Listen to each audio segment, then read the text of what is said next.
Two guards moved to block her. She walked straight through them. And in the far corner of the tent, a child was breathing the way a body breathes when it has already begun bargaining with death. The bowl of water beside him had gone cold. Someone had set it down and walked away. Nobody came back. For 4 days, nobody came back. She knelt in the dried mud. Her hand found his forehead before her mind had finished asking whose son he was. Outside, the wind died. The hammering at the forge stopped. The whole camp went still, the way a forest goes still, right before a storm breaks, and she had spent her entire life reading silences. She knew what this one meant. Something had just walked in behind her that outweighed everything else in the room. She hadn't turned around yet. She only heard one sound: a spear hitting the ground. The child was not hers. That was the first thing the guards told her, twice, loud enough that the whole camp could hear it, like the words themselves were supposed to stop her feet. They didn't. Wynne had learned a long time ago that the word no only mattered to people who still believed they deserved a yes. She had stopped believing that in a kitchen storeroom 3 winters ago, when the pack healer told her she wasn't worth training. She had stopped believing it again when Edrin looked at her like she was a debt he was finally allowed to stop paying. So no didn't stop her. It moved through her, the way wind moves through an empty barn. Loud, then gone. Nothing behind it. Nothing left to hold on to. She crossed the tent floor without asking a third time. The boy was in the far corner, roped off from the other wounded, like something contagious. Like something that might spread if it got too close to the healthy. He couldn't have been older than 7. Dark hair plastered flat with fever sweet. Chest rising and falling in that broken, shallow rhythm she knew too well. The rhythm of a body that had already started negotiating with death. A bowl of water sat beside him, untouched. Someone had left it there and walked away. Nobody had come back. That told her everything she needed to know about this camp. Before she even knew its name, she knelt. The fever came off him in waves, thick and wrong. The kind of heat that didn't belong in a small body. Her fingers found his forehead before her mind had fully caught up to what her hands were already doing. Crushed feverwort, nettle tea gone the color of river mud. A low, tuneless, not quite a song, pressed against the back of her hand while she worked it into his skin. Her grandmother used to call it the body's reminder that it wasn't alone, that someone was still fighting for it, even when it had stopped fighting for itself. She didn't ask whose child he was. Didn't need to. A dying boy was a dying boy. The rest was politics, and politics could wait. His breathing steadied. Not fixed, not safe, but steadier. Enough that she let herself lean down and press her lips, light as breath, against his damp forehead. A promise. Wordless. The kind her grandmother used to give. You are seen. You are worth the staying. That was when the air behind her changed. Not a sound. An absence of one. The tent went still the way a forest goes still right before a storm breaks, and Wynne had spent enough of her life reading silences to know this one meant something had walked in that outweighed everything else in the room. She turned. He filled the entrance the way a mountain fills a window. Too tall for the tent flap, so he ducked to enter, though the opening wasn't short. Black leather armor, cross-strapped, built for use and not for show. A fur mantle the color of a sky with no stars left in it. Bracers carved with war script she didn't recognize. Dark hair pulled back in tight braids. A crescent scar under his left eye, old and pale and deliberate, like someone had wanted it to stay. His eyes were the color of glacier water. Not warm, not cold either. Just enormous. The kind of eyes that had already seen everything they were ever going to see, and had stopped being surprised by any of it. Except right now, they were looking at her, like she was the first surprising thing in years. He had a spear in his right hand. Had, because in the next breath it wasn't in his hand anymore. It was on the ground. She heard it land. One clean sound. Final. Like a period at the end of a very long sentence nobody had finished reading yet. He wasn't looking at the child. He was looking at her. And she became aware all at once, all too late, of exactly what she must look like. Kneeling in dried mud. Linen dress stained dark green with crushed herbs. Cloak crooked. Braid half undone from 3 days of walking and 1 hour of pushing past guards who told her twice to stop. An unmarked omega. No pack insignia. No healer's sash. No right to be in this tent. No right to be anywhere near this child or this camp or wherever exactly she'd stumbled into. She hadn't even known where she was going. She'd followed smoke, followed the sound of a child crying through 2 miles of forest, driven by something she couldn't explain and had stopped trying to. Her wolf quiet for years, since the rejection, since the year, everyone decided it had never existed at all, had been strange that morning, insistent. This way. Faster. She rose, knees aching. She did not look away from him. Nobody was working the fever. Her voice came out steadier than she expected. The water's cold. Nobody changed it. He said nothing. He looked at the boy, then back at her. Not anger. She'd braced for anger. Not surprise either, though she'd expected that. Something else. Something worse, almost, because she didn't have a name for it. The look of a man who had just watched something happen that he didn't have a category for. A guard near the entrance, the younger one, the one who'd tried hardest to stop her, found his voice first. My lord. She came through the eastern line. No packmark. No, I can see that. His voice wasn't loud. Didn't need to be. It had the quality of stone. Not hard for the sake of being hard. Just dense. Settled. Occupying its space without apologizing for the room it took up. He hadn't looked at the guard once while he said it. Your name, he said. Win. A pause. The silence asking for more. Of Duskmere.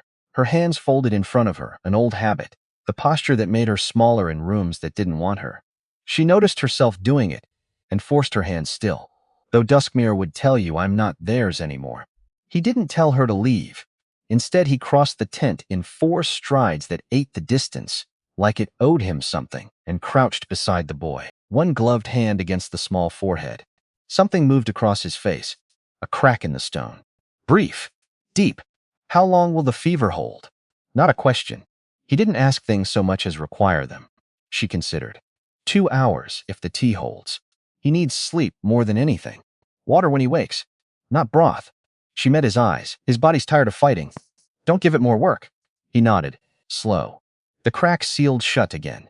He stood and turned to look at her fully, and the weight of his attention landed on her like a hand pressed flat against her chest.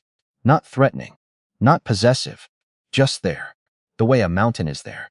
Not because it's trying to be felt. Because it simply is. You're rejected, he said.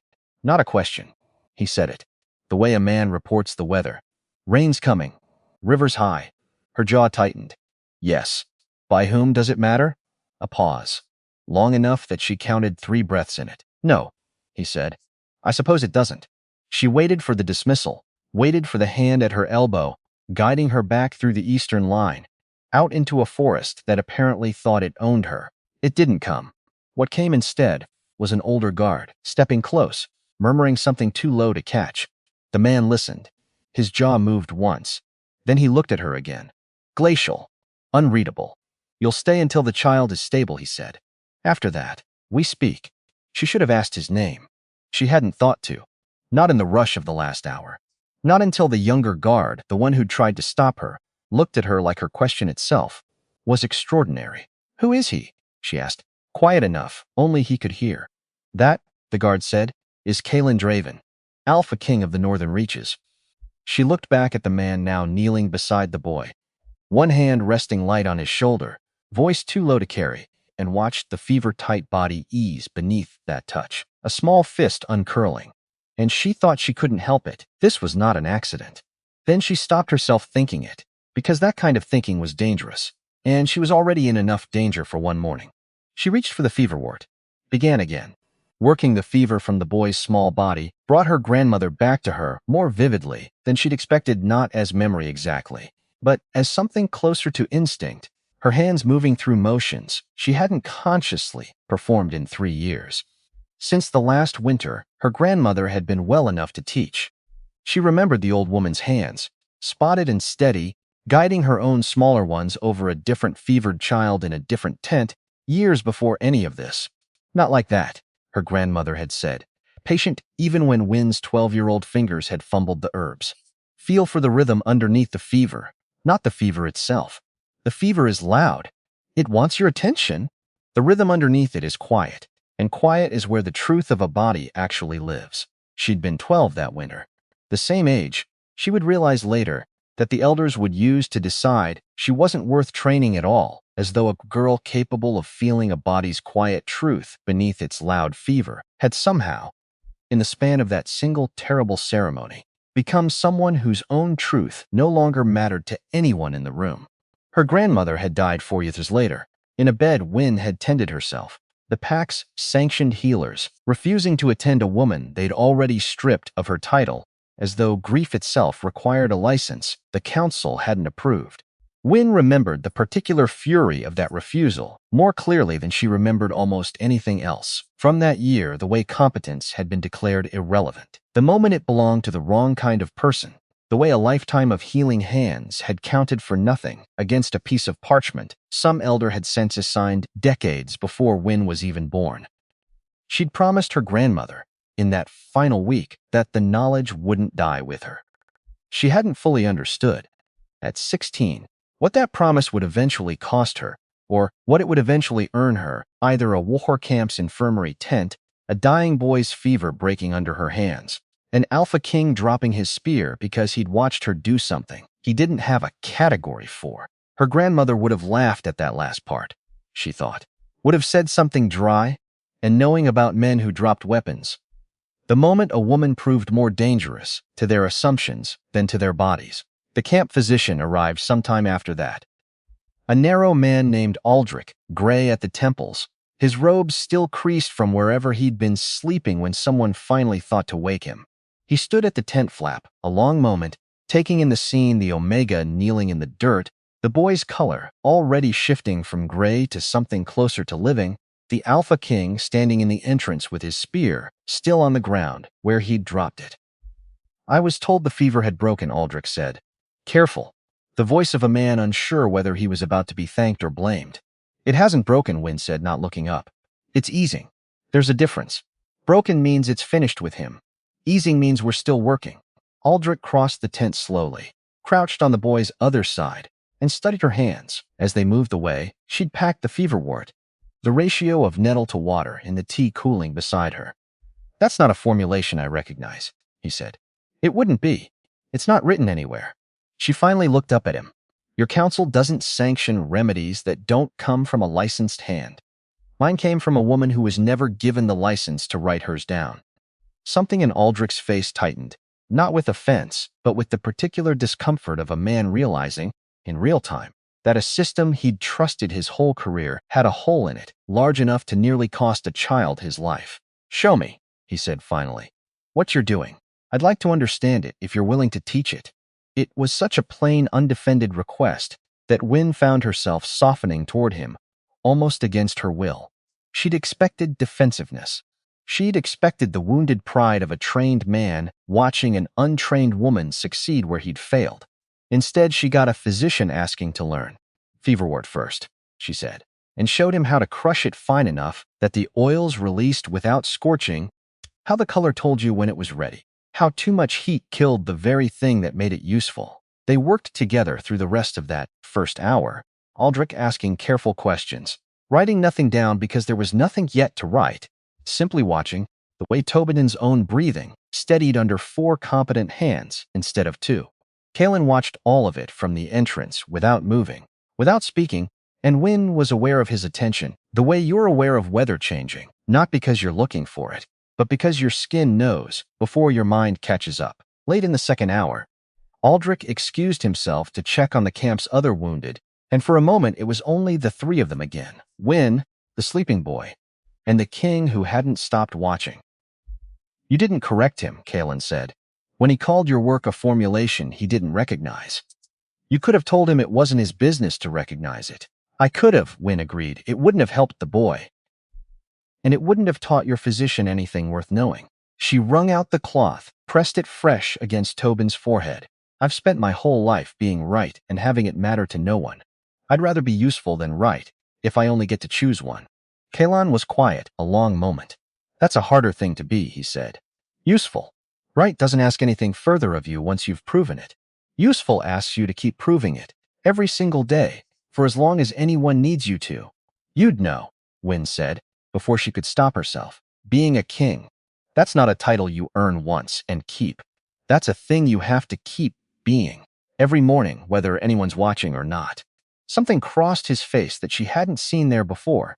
Not quite surprise, but close to it, the particular expression of a man unused to being seen so plainly by someone who'd known him less than a single day. Most people who meet me for the first time, he said, see the armor, the title, the way the room organizes itself around me, the way you put it this morning. Not many see the part where it's simply a thing I have to keep doing. I've spent a lot of my life watching what people actually do, instead of what they say they are, Wynne said. It's a useful habit. Also a lonely one. Lonely, he repeated, quiet. You notice things other people miss. When you spend enough years being the one nobody bothers explaining themselves to, you learn to read the truth off a person instead of waiting for them to hand it to you. She looked down at Tobin's sleeping face. It's not a gift, it's just what's left over when people stop believing you're worth the effort of pretense. Kalen didn't answer that right away. When he did, his voice had gone lower, rougher at the edges.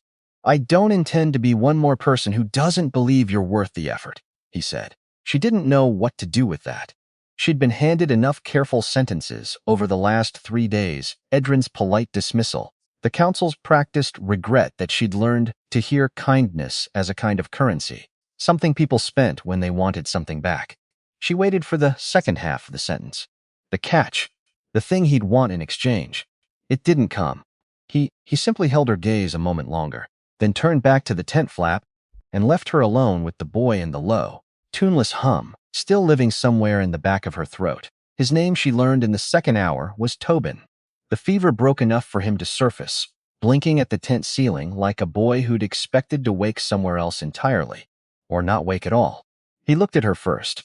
Not the guards, not the man near the entrance. Her. Children always found her first.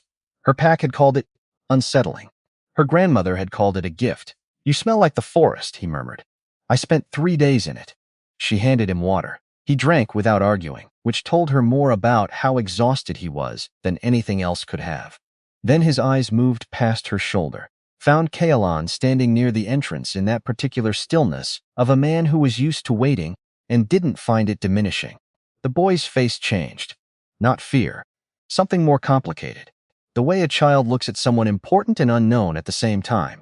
She filed it away. Said nothing.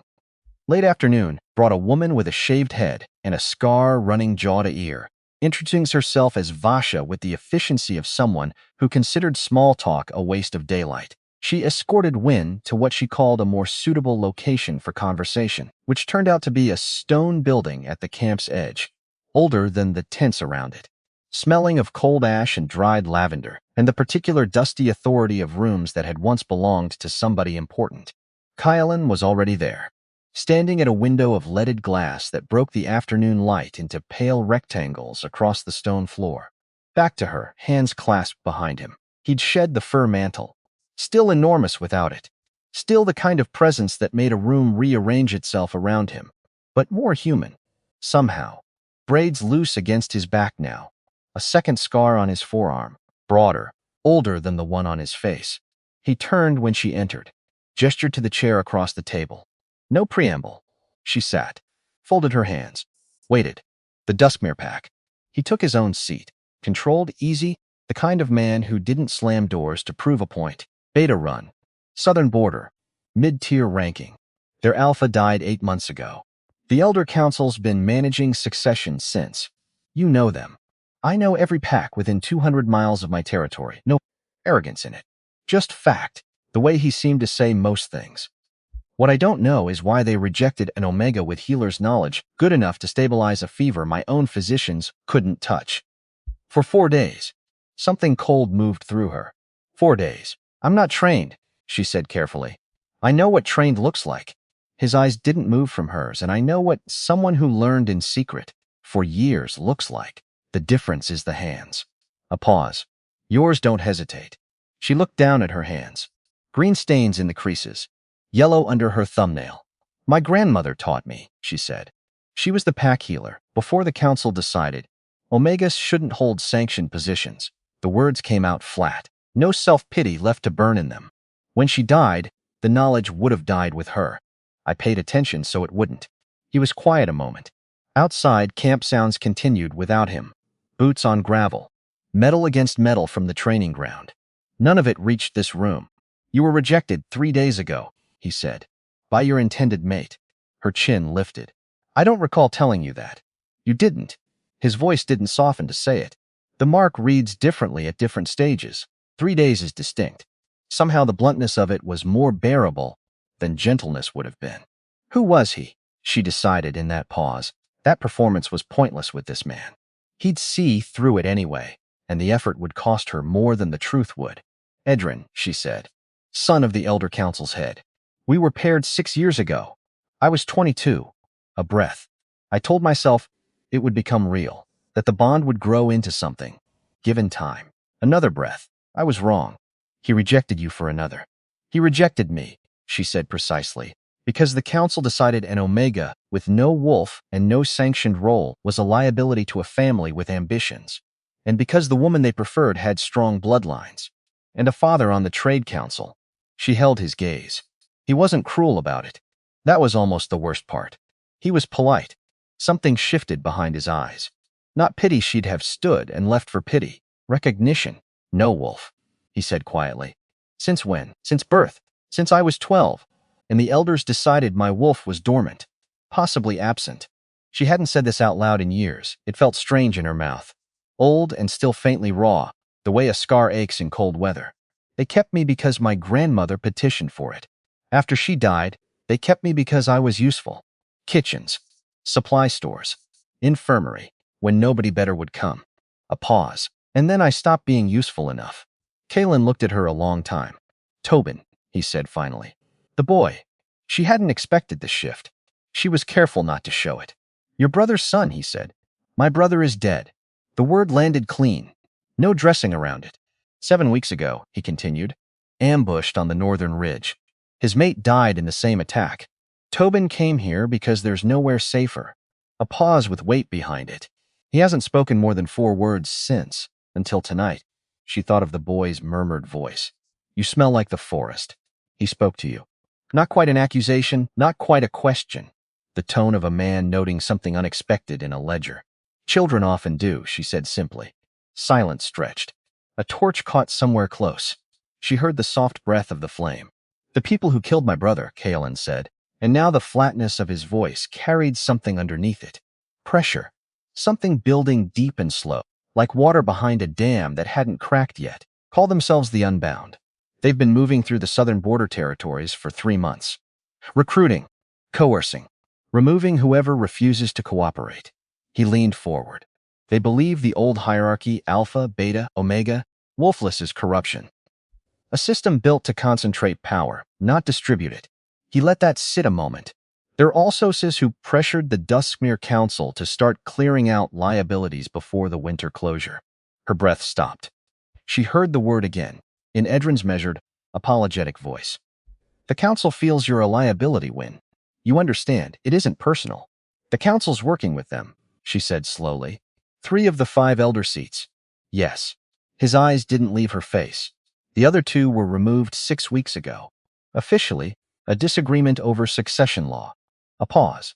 Unofficially, they refused to sign a document authorizing the removal of unproductive pack members. Omegas. The elderly. Anyone with a dormant or absent wolf. The cold that moved through her now wasn't shock. It was deeper than that. The cold of understanding something the body had already half known, before the mind finished building the sentence around it.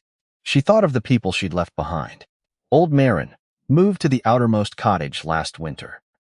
The twins kept out of ceremony since infancy, because they'd never shifted.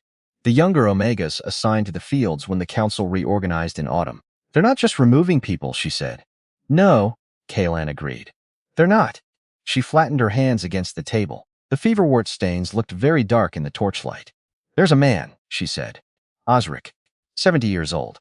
He was my grandmother's closest friend. He's kept the pack's records for 40 years. She looked up. He knows everything. Where the documents are. What the elders have signed. Who gave which order and when. A breath. If the Unbound are consolidating the southern packs, he's in danger. Kalen looked at her. The expression from the tent again.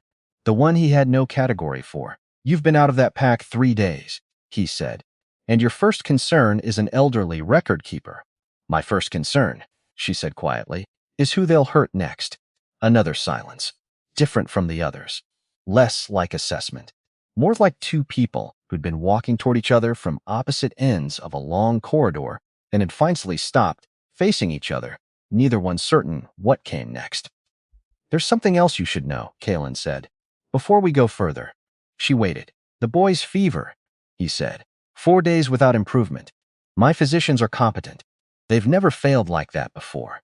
He held her gaze. "This morning before you woke, one of them asked to run further tests. On the fever itself. Something in the room went cold in a different way now." "You think it wasn't fever," she said. "I think," Kalen said, "that I don't yet know what to think. And I don't like not knowing." He rose, crossed to the window, looked out at the darkening camp. "You'll remain here tonight," he said. "A room, a meal, whatever you need to wash and rest." A pause. "Tomorrow my physician will have answers. And so will I." She held his gaze a long moment. "Tomorrow then," she said. He nodded once. She walked out into torchlit air and stood a moment, breathing pine and smoke and cold stone. Somewhere a wolf howled once and went quiet. Inside her chest, in the place where her own wolf had been silent. For so long she'd stopped listening for it. Something shifted, not a sound, just a movement, like something turning over in deep sleep. She didn't sleep well, but she slept. The room they gave her was small, stone-walled, a narrow bed with a wool blanket that smelled of cedar, a wash basin someone had thought to leave by the door. A single candle burning low in a brass holder, gone dark with age, more than she'd been given in 18 months at Duskmer, where they'd housed her beside the supply stores. Cold in winter, loud in summer, always smelling faintly of grain and mice. She washed her hands until the green was gone, sat on the edge of the bed, allowed herself, for exactly 1 minute, to fall apart. Not dramatically. Nothing that would have looked like anything from the outside. She simply sat with her hands in her lap and let 3 days of walking press through her all at once. The rejection, the road, the forest, the particular loneliness of leaving the only life she'd known, even when that life had never once been kind to her. She let it be real. Then, when the minute ended, she pressed her palms flat against her thighs. Breathed out. Osric, she thought. However many days were left. She slept. Morning brought Vasha to her door, with clean clothes, a linen tunic, a gray wool overdress, a proper cloak with a clasp, and the information that breakfast was in the main hall, and the king's schedule began at dawn, and she'd already missed the first hour of it. Wynne dressed quickly, followed. The main hall was bigger than it looked from outside, high-ceilinged, lit by narrow windows, letting in the flat gray light of a cloudy morning. Maps covered one long table. She counted 11, some rolled, some pinned flat with iron weights, all marked in small, precise handwriting that was unmistakably his. Kalen stood at the far end with two men she didn't know, speaking low, the focused economy of a man used to making decisions before other people finished waking up. He saw her when she entered, didn't stop speaking. His eyes tracked to her, took a single inventory, returned to the map. 2 seconds, maybe less. She found bread at a sideboard and ate standing, watching the room organize itself around him, without him doing anything to make it happen. She'd been in rooms with powerful men before. The Duskmere Council held court twice a month in a hall that reeked of self-importance and old wood, the elders performing authority like they needed you to feel its weight to believe it existed. Kalen's authority wasn't performed. It was simply present, the way cold is present in winter. Not trying to be noticed, just being what the air actually was. When the two men left, maps under their arms, boots receding down the corridor, she crossed to the table. "Any news?" she said. No greeting. He looked up from the map he'd been studying. "Sit," he said. She didn't sit. He almost smiled at that. It didn't quite land on his mouth. It landed somewhere behind his eyes instead and disappeared just as fast. "The physician's results came in an hour ago," he said. Something in his voice had changed. Not colder. Careful. The way a man sounds right before he says something he wishes he didn't have to. "Tobin wasn't sick with fever," he said. Not naturally. The floor seemed to tilt half an inch under her. "What?" "There's a compound in his blood. Something slow-acting. Something that mimics fever symptoms almost perfectly, if you don't know to look past them." He set the map aside, met her eyes fully. "My physician missed it 4 days running, because he wasn't looking for poison, he was looking for illness. Someone poisoned him." Her voice came out flatter than she felt. Child, someone poisoned my brother's son, Kaelin said, inside my own camp. Which means either the Unbound have a hand reaching further into my territory than I believed, or, Wynne said slowly. Following the thought before he finished it, someone here already belongs to them. Silent, he didn't deny it. 7 weeks ago, he said, my brother died on the northern ridge. Ambush, clean, efficient. The kind of efficient that requires knowing a man's route in advance. A muscle moved in his jaw. I told myself it was luck on their part. Bad information on ours. You don't believe that anymore. I never fully believed it, he said. I wanted to. It's easier to grieve an accident than a betrayal. She watched him. This close in the flat gray morning light, she could see what the stillness cost him. The way his hands, resting on the table's edge, weren't relaxed at all. They were controlled. Two very different things. Who, she said, if you had to name someone. He was quiet a long moment. There's an elder, he said finally. Halstead. He sits on my own council. Voice of moderation, they call him. The one who talks the loudest about protecting the old ways while sounding reasonable enough that no one questions what protecting them might actually cost. A pause. He was the last person my brother met with before he rode north. That's not proof. No, Kaelin agreed. It's not. Then what is it? A feeling, he said. And something in the way he said it told her this was not a word he used often, or easily. The kind I don't get to act on. Not yet. A king who accuses a man of murder on a feeling loses more than the accusation is worth. His eyes found hers again. But a poisoned child in my own camp. That's not a feeling. That's a pattern, Wynne said. That's a pattern, he agreed. She looked down at the map between them. Territories. Border lines. Names of packs she half recognized from a life she'd left 3 days ago. I need to see him, she said. Tobin. Now that we know what we're treating, the remedy changes. He's stable. Your physician missed poison for 4 days, she said, sharper than she meant to. Then, softer, because she saw something flicker across his face at the words. Not anger, something closer to shame, quickly buried. I'm not blaming him. I'm telling you the treatment for poison and the treatment for fever aren't the same thing, and every hour matters. Kaelin held her gaze a moment longer than the words required. Then he nodded once, and something in his shoulders eased, almost imperceptibly, like a weight had shifted position rather than lifted. That evening, before the physician's findings had fully settled into the shape of the plan they'd need to become, the camp's kitchen staff set a simple meal in the main hall root vegetables, dark bread, a stew thick enough to hold its own against the cold, pressing at the windows. Wynne found herself seated near the hearth, not quite at the center of the room, and not quite at its edges either, a strange middle placement she hadn't experienced in years of eating alone in supply room corners. Aldrich joined her without asking, setting his bowl down across from hers with the easy familiarity of a man who'd decided, somewhere over the course of that long afternoon, in the infirmary tent, that she was worth knowing further. I've spent 19 years in this camp, he said, breaking bread with careful hands. I've never once had a healer's knowledge outpace mine so thoroughly and so quickly that I didn't resent it even a little. I keep waiting to feel that resentment. It hasn't come. Why do you think that is? Wynne asked. Because you didn't make me feel foolish for not knowing what you knew, Aldrich said. You simply taught me. Most people with knowledge worth having use it to make themselves larger in a room. You used it to make the room larger for everyone in it. He considered his stew a moment. That's rarer than talent, in my experience. Talent's common enough, if you look in the right places. Generosity with it is not. I had a grandmother who taught the same way, Wynne said. I suppose some habits pass down whether you mean them to or not. Vasha joined them a while later, dropping into the seat beside Aldrich with the particular efficient economy she brought to everything, including, apparently, meals. Camp's talking about you, Vasha said, without preamble, the way she seemed to approach most conversations. Not unkindly, just talking. An unmarked Omega who cured what the king's own physician couldn't touch, riding into a war camp out of nowhere, and staying at the king's own invitation. She studied Wynne a moment. You should know that, before it surprises you somewhere less private than this hall. I've been talked about before, Wynne said. Usually less kindly than this sounds. This camp doesn't gossip out of cruelty. Mostly, Vasha said. We gossip because we're bored and cold, and there isn't much else to occupy an evening. Take it as the mild curiosity it actually is, not as anything sharper.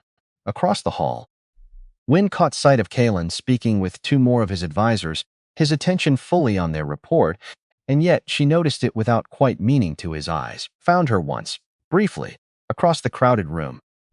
Before returning to the conversation in front of him, she didn't know what to make of that particular attention yet. She filed it away, the way she'd learned to file away everything she didn't yet have the emotional bandwidth to examine, and finished her meal in the warm, unfamiliar comfort of a room that had, however briefly, made space for her at its center instead of its edges. This way, Kalen said, once the meal had finished and the physician's findings could no longer wait for further consideration. Before they reached Tobin's tent, a runner intercepted them in the corridor, a young soldier, breathless, carrying word that two of Kalen's border captains had arrived early for a scheduled council and were waiting in the main hall. 5 minutes, Kalen told Wynne. I need to hear what they've brought before it waits any longer. She followed him back to the main hall rather than wait alone, curious despite herself about the machinery of a kingdom she'd only glimpsed in pieces so far. The two captains, hard-faced men, road dust still on their coats, laid a smaller map across the table, this one marked with red ink instead of the careful black notations Wynne had seen before. 3 more villages along the southern border have gone quiet in the last fortnight, one captain reported. No word from our usual contacts. Last time we saw silence like this, it preceded an unbound recruitment sweep by less than a week. Numbers, Kalen said. Unclear, but the pattern matches what we saw before Ashgrove fell 2 years back. Quiet villages, then armed men moving through openly, once resistance has already been quietly removed. Kalen studied the map a long moment, his jaw working once, the particular stillness Wynne was beginning to recognize as the shape his mind took when it was working through several branching consequences at once. Double the border patrols along that stretch, he said finally, and send word to the villages that haven't gone silent yet. Whatever aid they need, food, shelter, safe passage north, it's available without condition. I'd rather spend resources keeping villages loud than mourn them, once they've gone quiet for good. The captains nodded and departed, and Kalen stood a moment longer over the map, something heavy settling behind his eyes. This is what the Unbound actually looks like. Most days, he said, almost to himself. Not dramatic ambushes on forest roads. Quiet villages. Silence where there used to be voices. By the time most people notice something's wrong, the wrong thing has already finished happening. That's the same shape my own life took, Wynne said quietly. Nothing dramatic. Just a slow accumulation of silences, until one day the pattern was too large to pretend it wasn't a pattern at all. Kalen looked at her, something grim and understanding passing between them. Then you understand exactly what we're fighting, he said, better than most of the soldiers in this camp ever will. Tobin was awake when they entered, sitting up against a stack of pillows, small and pale, watching the door with the particular alertness of a child who had learned, too early, that danger sometimes walked in, wearing familiar faces. His eyes found Wynne first. The tension in his shoulders dropped half an inch. You came back, he said. I did. Uncle said I was sick. A pause. Careful the way children are careful when they've overheard something they weren't meant to hear. He didn't say sick like this. Smart boy. Too smart, maybe. For 7. She sat beside the bed, took his small wrist in her hand, feeling for the pulse beneath skin that was cooler now than it had been the night before, but not right. Something underneath it still felt wrong in a way fever alone didn't explain. Can you tell me what you ate? She said. Before you got sick. Anything, even something small. Tobin's brow furrowed with the effort of memory. Soup, he said. Bram made it. He always makes it when. He stopped himself. Started again. He said it would help me sleep better, because I kept having bad dreams. After Papa, something went very still in the room. Wynne didn't look at Kalen. She kept her eyes on the boy, kept her voice even, because a frightened child needed calm more than he needed to see 2 adults exchange, the kind of look that meant something had just gone very wrong. Who's Bram? She asked gently. He helps in the kitchens, Tobin said. He's nice. He gives me extra bread sometimes. Behind her, she heard Kalen's breathing change. Just slightly. A held breath, released too slow. Thank you, Tobin, she said. You did well telling me that. She stood, turned. Kalen's face had gone somewhere. She hadn't seen it go before. not the stone stillness from the tent. Something underneath the stone had cracked, and what showed through it wasn't grief. It was something colder and more precise, and far more dangerous. Bram, he said quietly, has worked in my kitchens for 6 years, which means whoever's behind this didn't need to send a stranger, Wynne said. They already had one waiting. Kalen's jaw worked once. Vasha, he said, not raising his voice, and yet the word carried through the door as if he'd shouted it. The commander appeared within seconds, like she'd been standing just beyond the threshold the whole time, which Wynne was beginning to understand she probably had been. My lord. Find Bram. Quietly. I want him held, not questioned. Not yet. Kalen's voice had gone flat again, but it was a different flatness now. Not containment. Command. And I want to know who he's spoken to in the last 2 weeks. Every name. Vasha's eyes flicked once to Wynne, assessing, cataloging, the way she'd done twice before. Then she nodded and was gone, the door closing soft behind her. Kalen stood very still a moment. He was in my brother's camp, he said, almost to himself. Before he came to mine. I remember now. Rael's household transferred half his kitchen staff here after. He stopped. Wynne watched something settle over his features. Understanding, arriving late and unwelcome, the way understanding often did. He's been inside my walls for 6 years, Kalen said. Waiting, or turned recently. Either way. His eyes came back to her, and there was something almost apologetic in them now, though nothing in his voice softened to match it. I brought you into a camp I believed was safe. I was wrong about that. You didn't poison him, Wynne said. You didn't know. I should have known. You're not omniscient. You're a king, not a god. The words came out sharper than she'd intended, and she watched them land, watched something flicker across his face that might, in another man, have been the beginning of a smile. No one's told me that quite so plainly in some time, he said. Then you've been keeping the wrong company. This time the almost smile made it further. Didn't quite arrive, but it got closer. Tobin needs the antidote prepared, she said, turning the moment back where it belonged. I'll need dried yarrow root if you have it. Charcoal ground fine. And time. The compound's been in his system 4 days. Pulling it out clean won't happen in an hour. Whatever you need, Kalen said. You'll have it. She worked through the afternoon. Kalen didn't leave, though he said little, standing near the window with his arms crossed, watching her grind charcoal and yarrow into paste with the same intense, unhurried focus he seemed to bring to everything.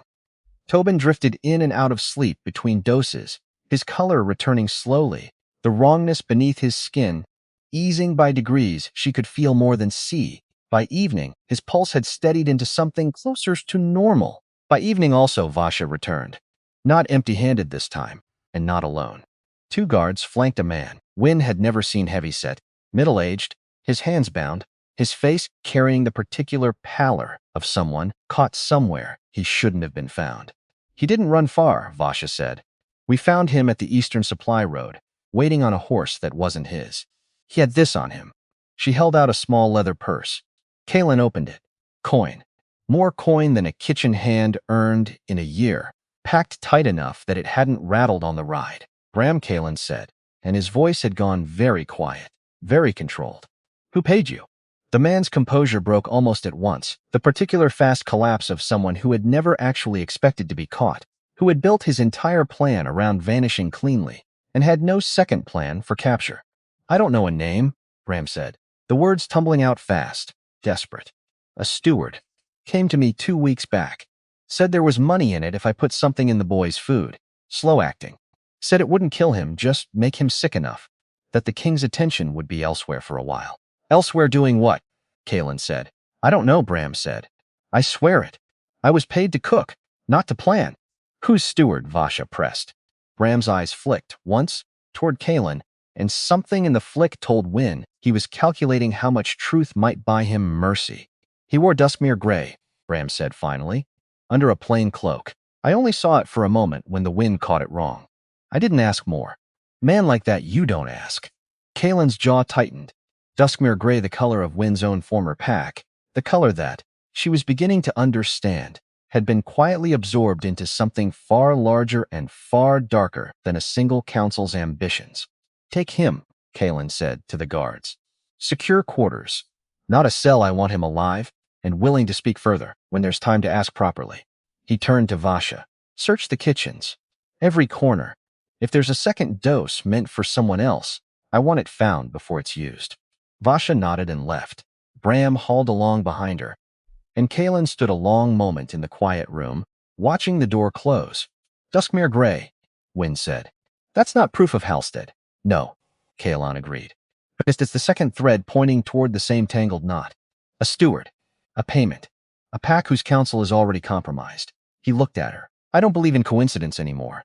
Not since my brother died believing in it.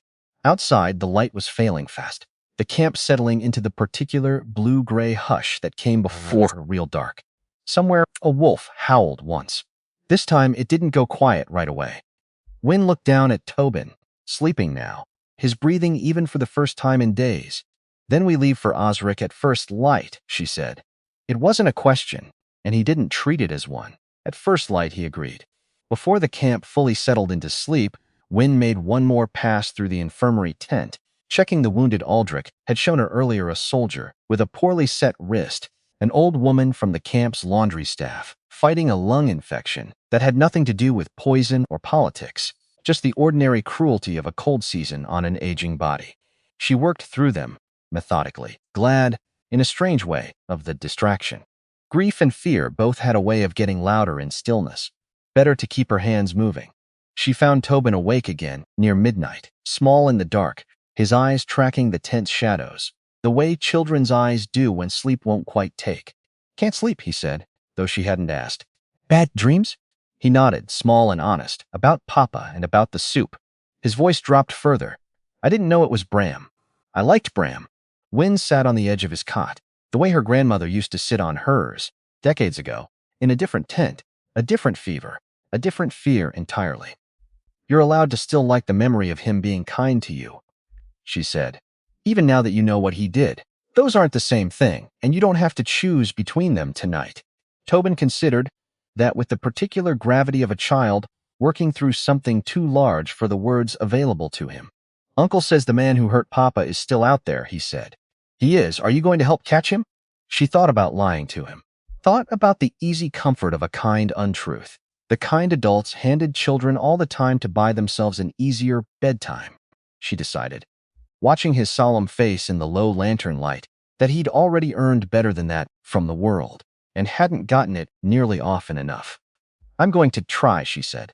I can't promise you it'll be easy, or fast, or that nothing else will go wrong along the way, but I'm going to try, and so is your uncle, and neither of us is going to stop until it's finished.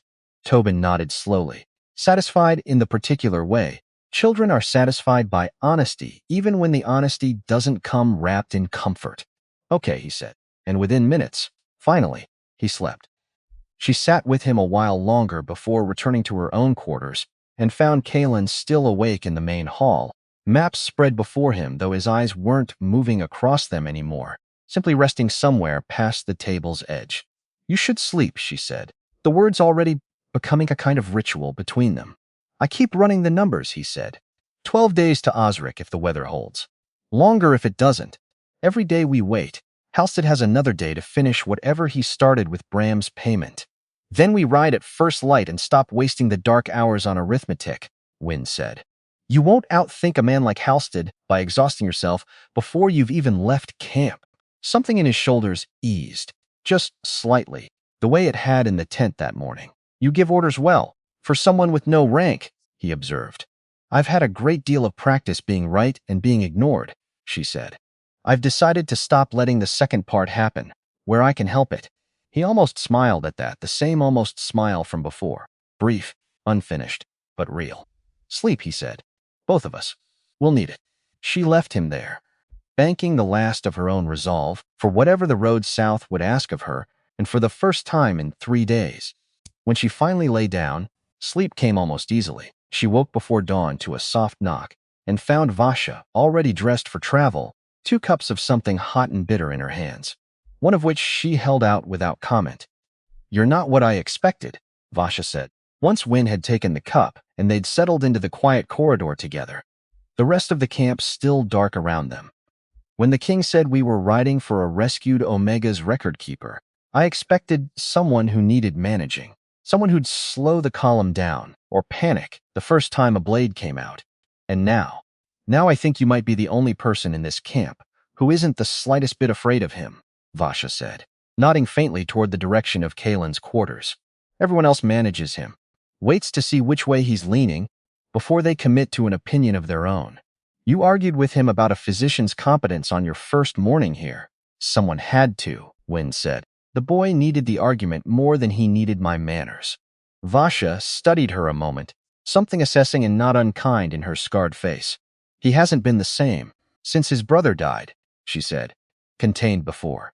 Colder, maybe, in a way that served him well at council tables. Since Soren, there's been something underneath it he doesn't let most people see. I've served him 9 years. I've seen it exactly twice before you arrived. What was it? Wynne asked. The other 2 times. The day we found Soren's body, Vasha said, quiet. And the day Tobin arrived at camp, orphaned, silent, refusing to speak to anyone at all. She sipped her drink. I mention it because I think you should know what you're standing near before you decide how close to stand. He's not an easy man to be important to. The weight he carries doesn't stay contained forever, and when it moves like weather. You'll want to know that going in, rather than discovering it partway through something you can't easily walk back from. I appreciate the warning, Wynne said, though I've spent my whole life standing near things other people warned me about. I've gotten fairly good at judging for myself what's actually dangerous. Something that might have been the beginning of respect moved across Vasha's face. Fair enough, she said, and rose to finish preparing the horses, leaving Wynne alone with the last of her drink and the particular, unfamiliar warmth of having been, for once, not managed but simply told the truth. They rode out before dawn, and the sky hadn't decided yet what kind of day it wanted to be. Gray at the edges, bruised purple low along the tree line. The kind of sky that made old men in every pack she'd ever known lift their chins and say weather's coming, like the sky owed them an explanation and had finally started paying it.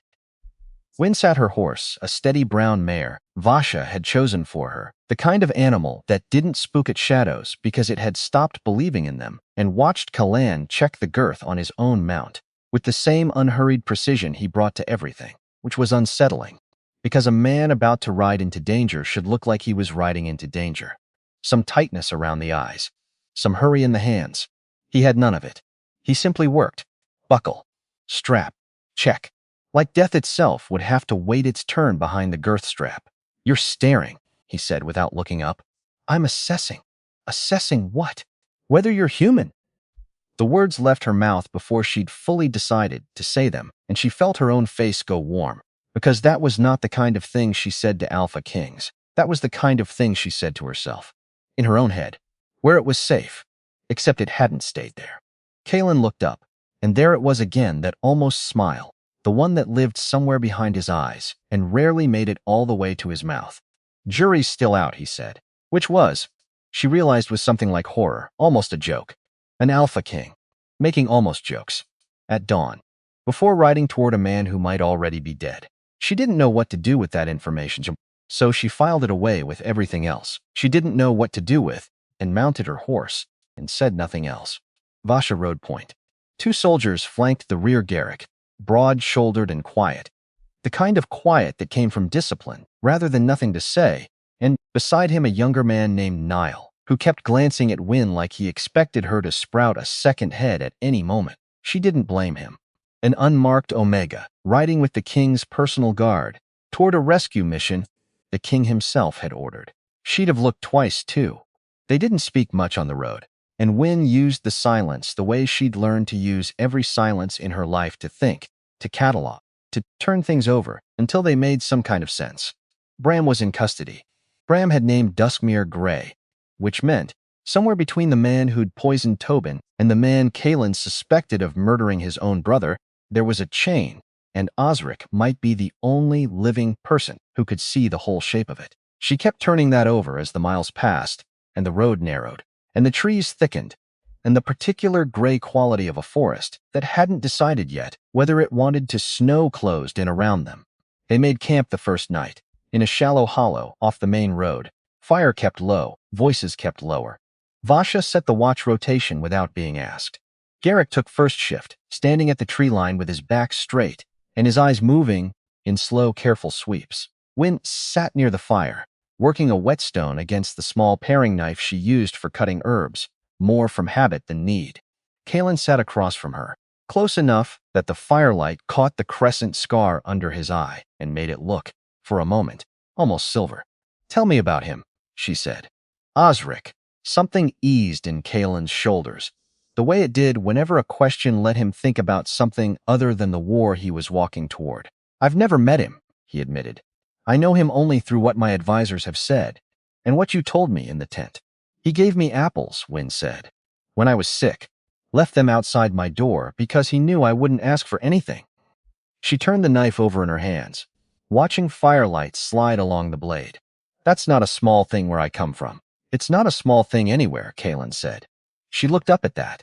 Something in his voice had gone quieter than the words required.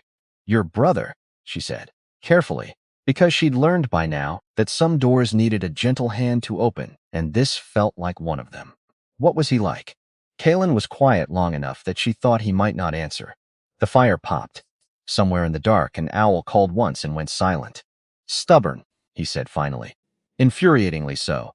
He believed the old hierarchy Alpha, Beta, Omega. Wolfless was built to concentrate power, rather than protect anyone. He spent 12 years trying to reform it from inside the Northern Council." A pause. "He was making progress. Real progress. Which I think now is exactly why they killed him." "You said an ambush." "Clean.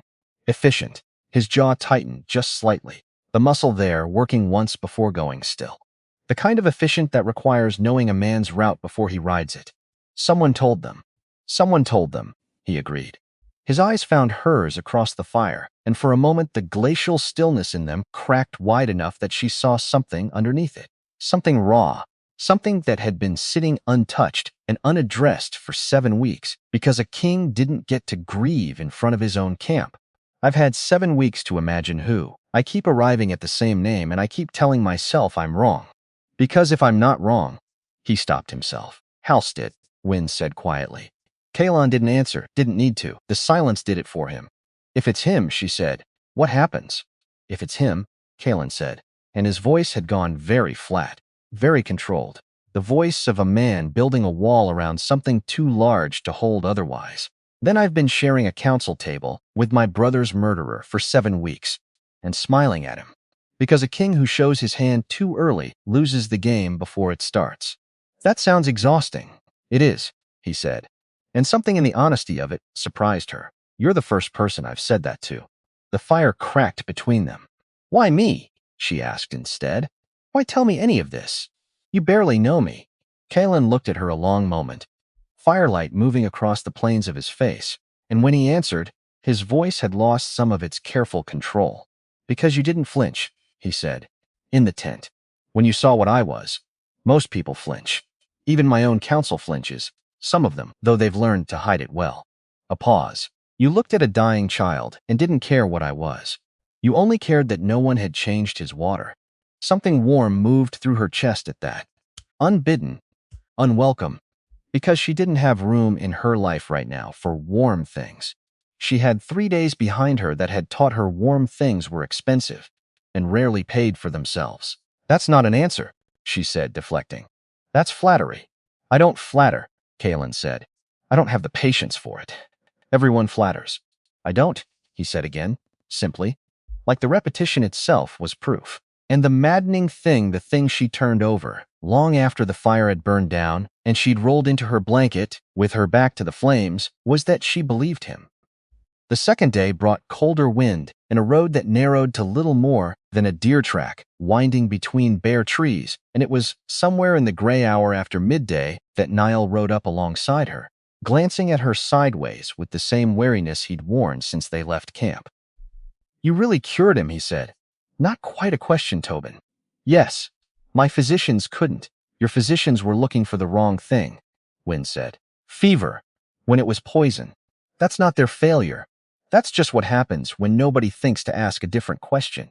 Niall was quiet a moment, the horse's hooves finding their rhythm against packed dirt. "My sister's an Omega," he said finally, like the words cost him something to release. "Back home. She's got no wolf either." Council wanted to reassign her to the mines 2 years back. Said her designation made her suited for labor work, not skilled trades. A pause. I couldn't stop it. I was 17. Nobody listens to a 17-year-old. Where is she now? Mines, he said, flat.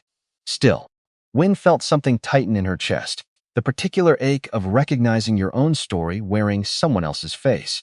I'm sorry, she said, because there wasn't a better thing to say, and false comfort would have insulted them both. Don't be sorry, Niall said. Be right about whatever it is you and the king are riding toward. He stopped, cleared his throat, looked away, embarrassed, the way young men got embarrassed when they'd said something true and hadn't meant to let anyone see it land. I'll try, Wynne said. That's all I can promise. They passed through a border village near midday, a huddle of low stone houses, and a single well at the crossroads, smoke rising thin and gray from chimneys against a colorless sky. Word of the king's passage moved through the place faster than the horses did. Doors opening, faces appearing in windows, an old man straightening from his woodpile to watch the column ride by with the particular wariness villages, reserved for anyone powerful enough to change their lives without asking permission first. A woman stood at the well as they passed, a child on her hip, and her eyes found Wynne specifically not Kalen, not Vasha's sword, not the soldiers bearing, but her, an unmarked Omega riding in company that made no obvious sense. Something passed between them, brief and wordless, the particular recognition of two women who understood exactly how little power either of them had been granted by the world they'd been born into. Wynne nodded, once. The woman nodded back and turned away before the moment could cost either of them anything. You knew her, Niall said, riding up alongside once the village had fallen behind them. Never met her in my life, Wynne said. Didn't need to. I know exactly what her life looks like without asking a single question about it. Niall was quiet a while, chewing on that. My sister used to say something like that, he said eventually, that she could read a whole life off a person's hands, or their eyes, or the way they stood in a doorway. Said it was the only power anyone let her keep, so she'd gotten very good at using it. What was her name? Wynne asked. Your sister Petra. Something warmed in his voice, briefly, before the weight of the mines settled back over it. She used to solve the elders' winter riddles before anyone else in the hall had finished hearing the question. They hated that about her, I think. A girl who was faster than the men who were supposed to be teaching her. Fast minds make some people nervous, Wynne said, especially when the mind in question isn't supposed to have anywhere useful to go. That's exactly what they said. Not useful. That was the word. His jaw tightened, as if a mind like that doesn't count for anything unless it's spent exactly the way the council wants it spent. I know the word, Wynne said quietly. I've worn it myself. They rode a while longer in silence, the road narrowing, the trees thickening, the temperature dropping by degrees too small to notice individually but unmistakable in some. If this works, Niall said finally, if the assembly actually does something, do you think it reaches the Mynsons? Do you think it reaches her? Wynne considered the question honestly. The way she'd learned, over these last days, that honesty cost less than easy comfort. I don't know, she admitted. I know that laws written in stone halls take time to reach places like the mines, and sometimes they never fully reach them at all, not without someone standing there making sure they do. She met his eyes. But I know that right now, there's no law at all standing between your sister and whatever the council decides to do with her next. A bad law that's being fought is still better ground to stand on than no law, being ignored in silence. Niall nodded slowly, something in his young face, settling into a harder, more determined shape. Then I hope you win, he said. Whatever it is you're riding toward, I hope you win it clean. So do I, Wynne said, and meant it more than she'd expected to. They reached the tree line at the edge of Duskmere territory as the light was failing on the third day, and Kalen called the halt himself, raising one hand, the whole line stopping behind him like a single organism responding to a single nerve. From here we go on foot, he said low. Wynne leads. She dismounted. Her boots found familiar ground, the particular give of Duskmere's soil, the particular smell of it, cold and mineral, and threaded through with the ghost of autumn's fallen apples gone sweet and fermented under the first frost. The eastern orchard, she said, pointing. Gap in the stone wall. Guards don't watch it because kitchen staff use it, and nobody watches kitchen staff. She looked back at Kaelin. Once we're inside, we move quiet. No unnecessary talk. Understood, Kaelin said. Vasha fell in behind her without a word. Garrick and Niall flanking. Kaelin bringing up the rear, his presence at her back, a strange kind of comfort she hadn't expected and didn't fully trust herself to examine. The orchard was exactly as she'd left it. Overgrown at the edges. Grass flattened by boots that didn't bother lifting properly. Apple trees bare and skeletal against a whitening sky, the smell of the place hitting her. The moment she stepped through the gap in the wall, cold soil. Old wood, the ghost of fruit, gone sweet and rotten. She led them past the crumbled section of wall no one had repaired, past the smoke-stained outbuilding where firewood was stacked, and she noted with a small cold pull in her chest that the winter supply looked thinner than it should have this early in the season. Past the dormant kitchen garden, herb stakes standing in frostbitten rows like small gray headstones. Osric's cottage sat at the northern edge, close enough to the main hall to be convenient, far enough to be forgotten. She knocked. The pattern her grandmother had taught her, too short, one long, too short, nothing. She knocked again, slightly harder. Still nothing. Something cold slid down her spine. Osric, she whispered, close to the door. It's Win. A long, terrible silence. Then movement inside. Something knocked over. A low, urgent muttering, and the door cracked open just wide enough to show one wary eye before it swung fully wide.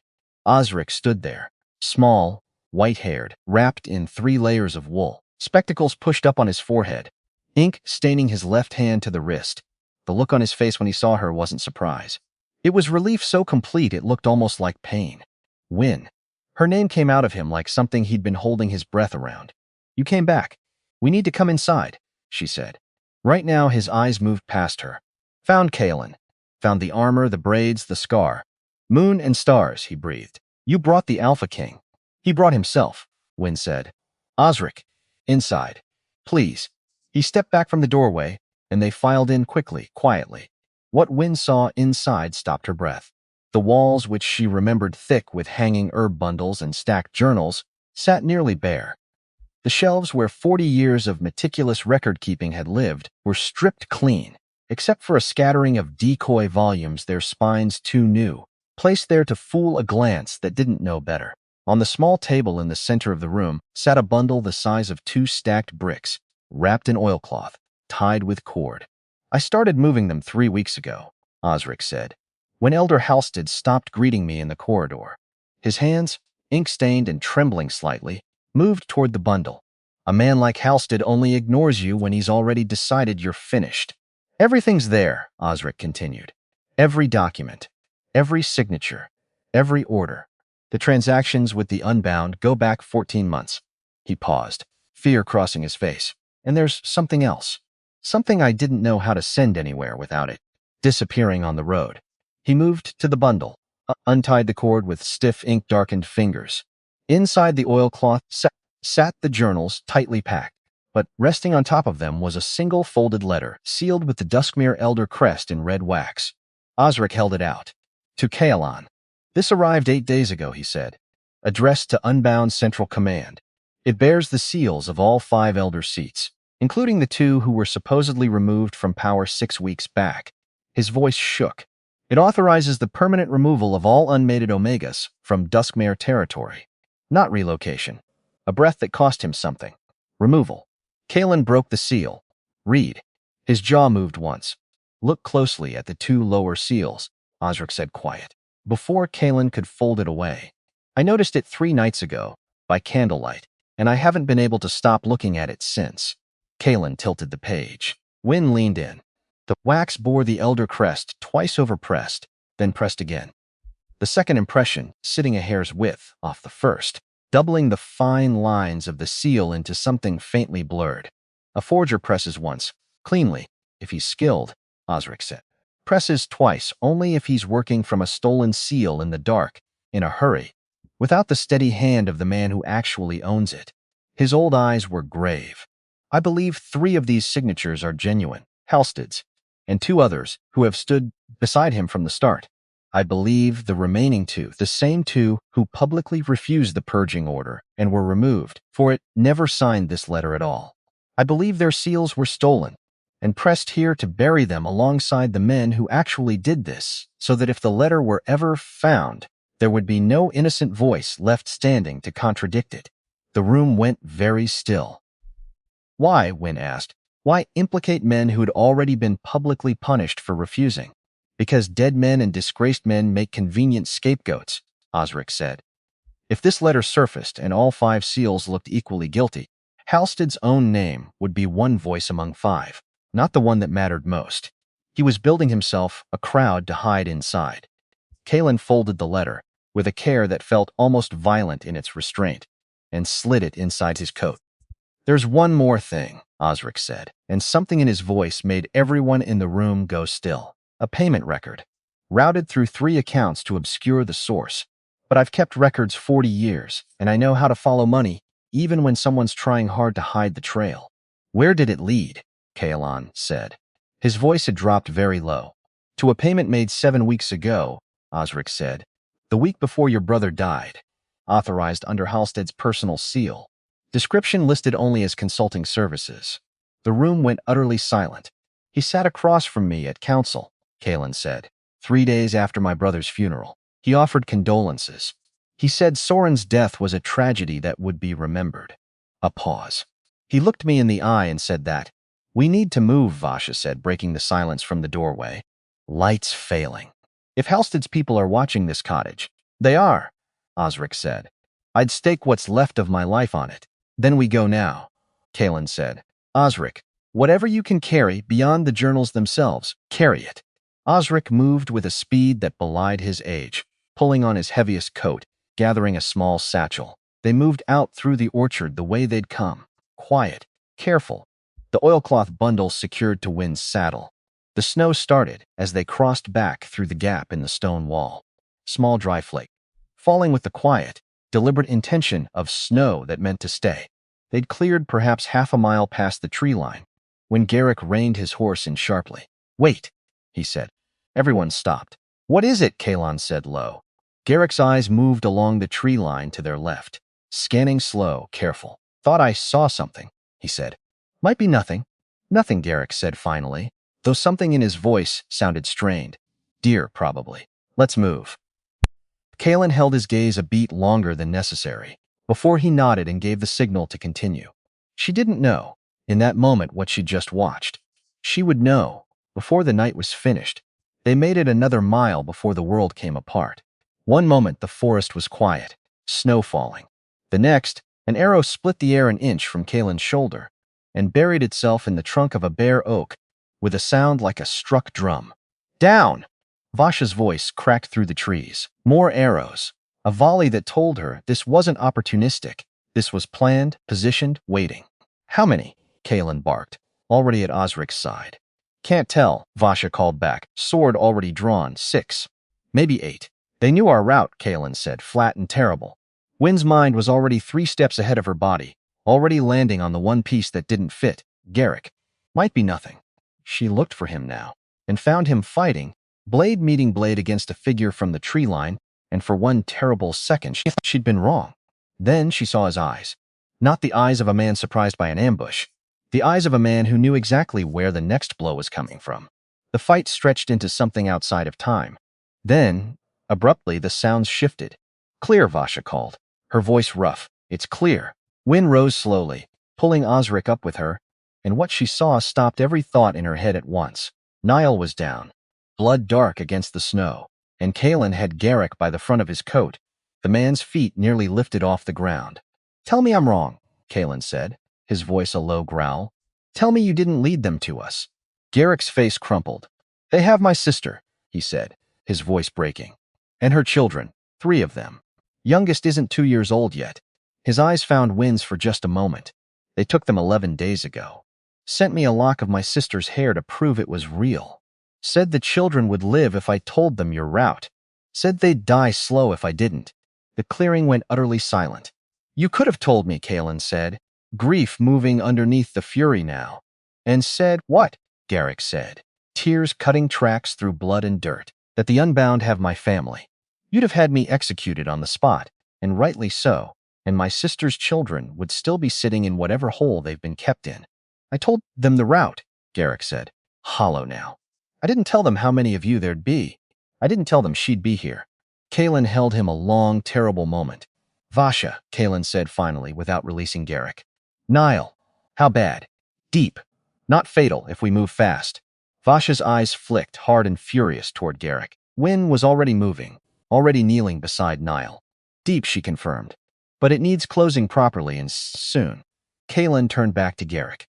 Your sister, he said. Where a camp? South. Near the old quarry lands, past what used to be Ashgrove territory before it fell to the Unbound 2 years back. You'll take us there, Kalen said. After. Once Osric's documents are secured and this council convenes. You will not be executed tonight, because I need to know exactly what you told them, and I would rather have all of that from a living man with something left to lose than a dead one with nothing left to say. They made camp an hour later in a shallow ravine, and Wynn worked by firelight to clean and close the wound in Niall's side, her hands steady even though the young man's face had gone the color of old ash. Talk to me, she said, threading a needle with catgut Vasha had produced from a supply pack. Tell me about your sister, the one at the mines. Niall talked, haltingly at first, then more freely. His sister's name was Petra, clever as a child. Always the one who solved the elders' winter riddles before anyone else in the hall had finished hearing the question. Maybe she still can be a healer, Wynn said, drawing the needle through with careful, practiced motion. Nothing's finished until it's finished. You believe that? I have to, Wynn said. It's the only thing that's ever gotten me through a bad week. Once Niall's wound was closed and dressed, she made her way around the rest of the small camp, checking the 2 soldiers who'd survived the ambush, uninjured but exhausted, offering what small comfort she could. You don't have to do this, one of the soldiers said, a broad, quiet man named Corin, as she looked at a blister he'd been too proud to mention until she noticed his uneven gait. You're not camp staff. You're a witness in a case that could reshape the whole Northern Territories. I'm also a person with 2 working hands and a great deal of restless energy. I don't know what else to do with tonight, Wynn said. Let me be useful. It's easier than sitting still and thinking about tomorrow. Corin studied her a moment. My mother was an Omega, he said finally, quiet enough that it felt like a confession. No, Wolf. Same as you. Pack never treated her badly. Not the way you're describing yours did. But she used to say she felt the weight of it anyway. Every day the sense that she was tolerated rather than valued. I didn't understand what she meant until I got older. He looked at Wynn directly. I understand it better, listening to you these last few days. I'm sorry. It took a stranger showing up in your camp for you to hear something your own mother had been telling you all along, Wynn said. Most of us are like that, Corin admitted. We just don't always listen properly until someone says the same thing loud enough, in the right room, at the right time. She finished with his blister and returned to the fire, and found, by the time she settled beside it again, that something in her chest had eased, not healed, not finished, but eased. The particular relief of hands that had spent the evening being useful instead of idle enough to remember how afraid they actually were. Across the fire, Kalen sat with Osric, the old man's satchel open between them. There's something else, Osric said, quieter now. Not documentation. Personal. He withdrew a single folded letter, different from the rest, softer. With age, the ink faded. This isn't Halstead's hand, Osric said. It's your brother's. Kalen went very still. Tucked inside one of Halstead's own account books, Osric said. I believe your brother wrote this the week before he died, and that Halstead intercepted it before it ever reached you. Kalen read in silence. He knew, Kalen said finally. Before he died, he knew Halstead had turned. He wrote to warn me. His voice caught. The letter never reached me, which means he rode north believing help was coming. Believing I already knew. He died alone, Kalen said, believing he wasn't. We finished this, he said, and his voice had gone hard again. Not just for Duskmere, for Soren, who spent 12 years trying to fix a broken system and died for it. They didn't sleep much that night. Wynn found herself awake and crossed to where Kalen sat. You should sleep, she said. So should you? I asked first. I keep thinking, he said, that if I'd trusted my instincts about Halstead sooner, then you'd have accused a powerful man on nothing but a feeling, Wynn said, and lost your credibility, along with any chance of ever getting real proof. Knowing it and living with it aren't the same thing. They sat in silence a while. Garrick, she said, would you have really executed him? If his reasons had been anything less than what they were? I don't know, Kaylin admitted. I want to believe I'd have found the same mercy regardless. I'm not certain that's true. I've spent my whole life being told my reasons didn't matter, Wynne said quieter now. I decided a long time ago I wouldn't do that to anyone else, if I could help it. Kaylin looked at her a long moment. You're a strange kind of remarkable, he said finally. Is that a compliment or an assessment? She asked, echoing, without quite meaning to. A question she'd ask him again, days later, in a different room, under different circumstances, though neither of them knew that yet. Both, he said. I don't seem capable of separating the two, where you're concerned. She looked away first, toward the embers, because something in his voice had carried more weight than the words alone accounted for, and she wasn't ready, not with a bundle of stolen documents sitting a few feet away, and a murderer's shadow still hanging over every mile of road ahead of them, to look at what was happening between them directly enough to name it. There's something I should tell you, she said instead, changing the subject the way a person changes direction when a path suddenly feels too exposed.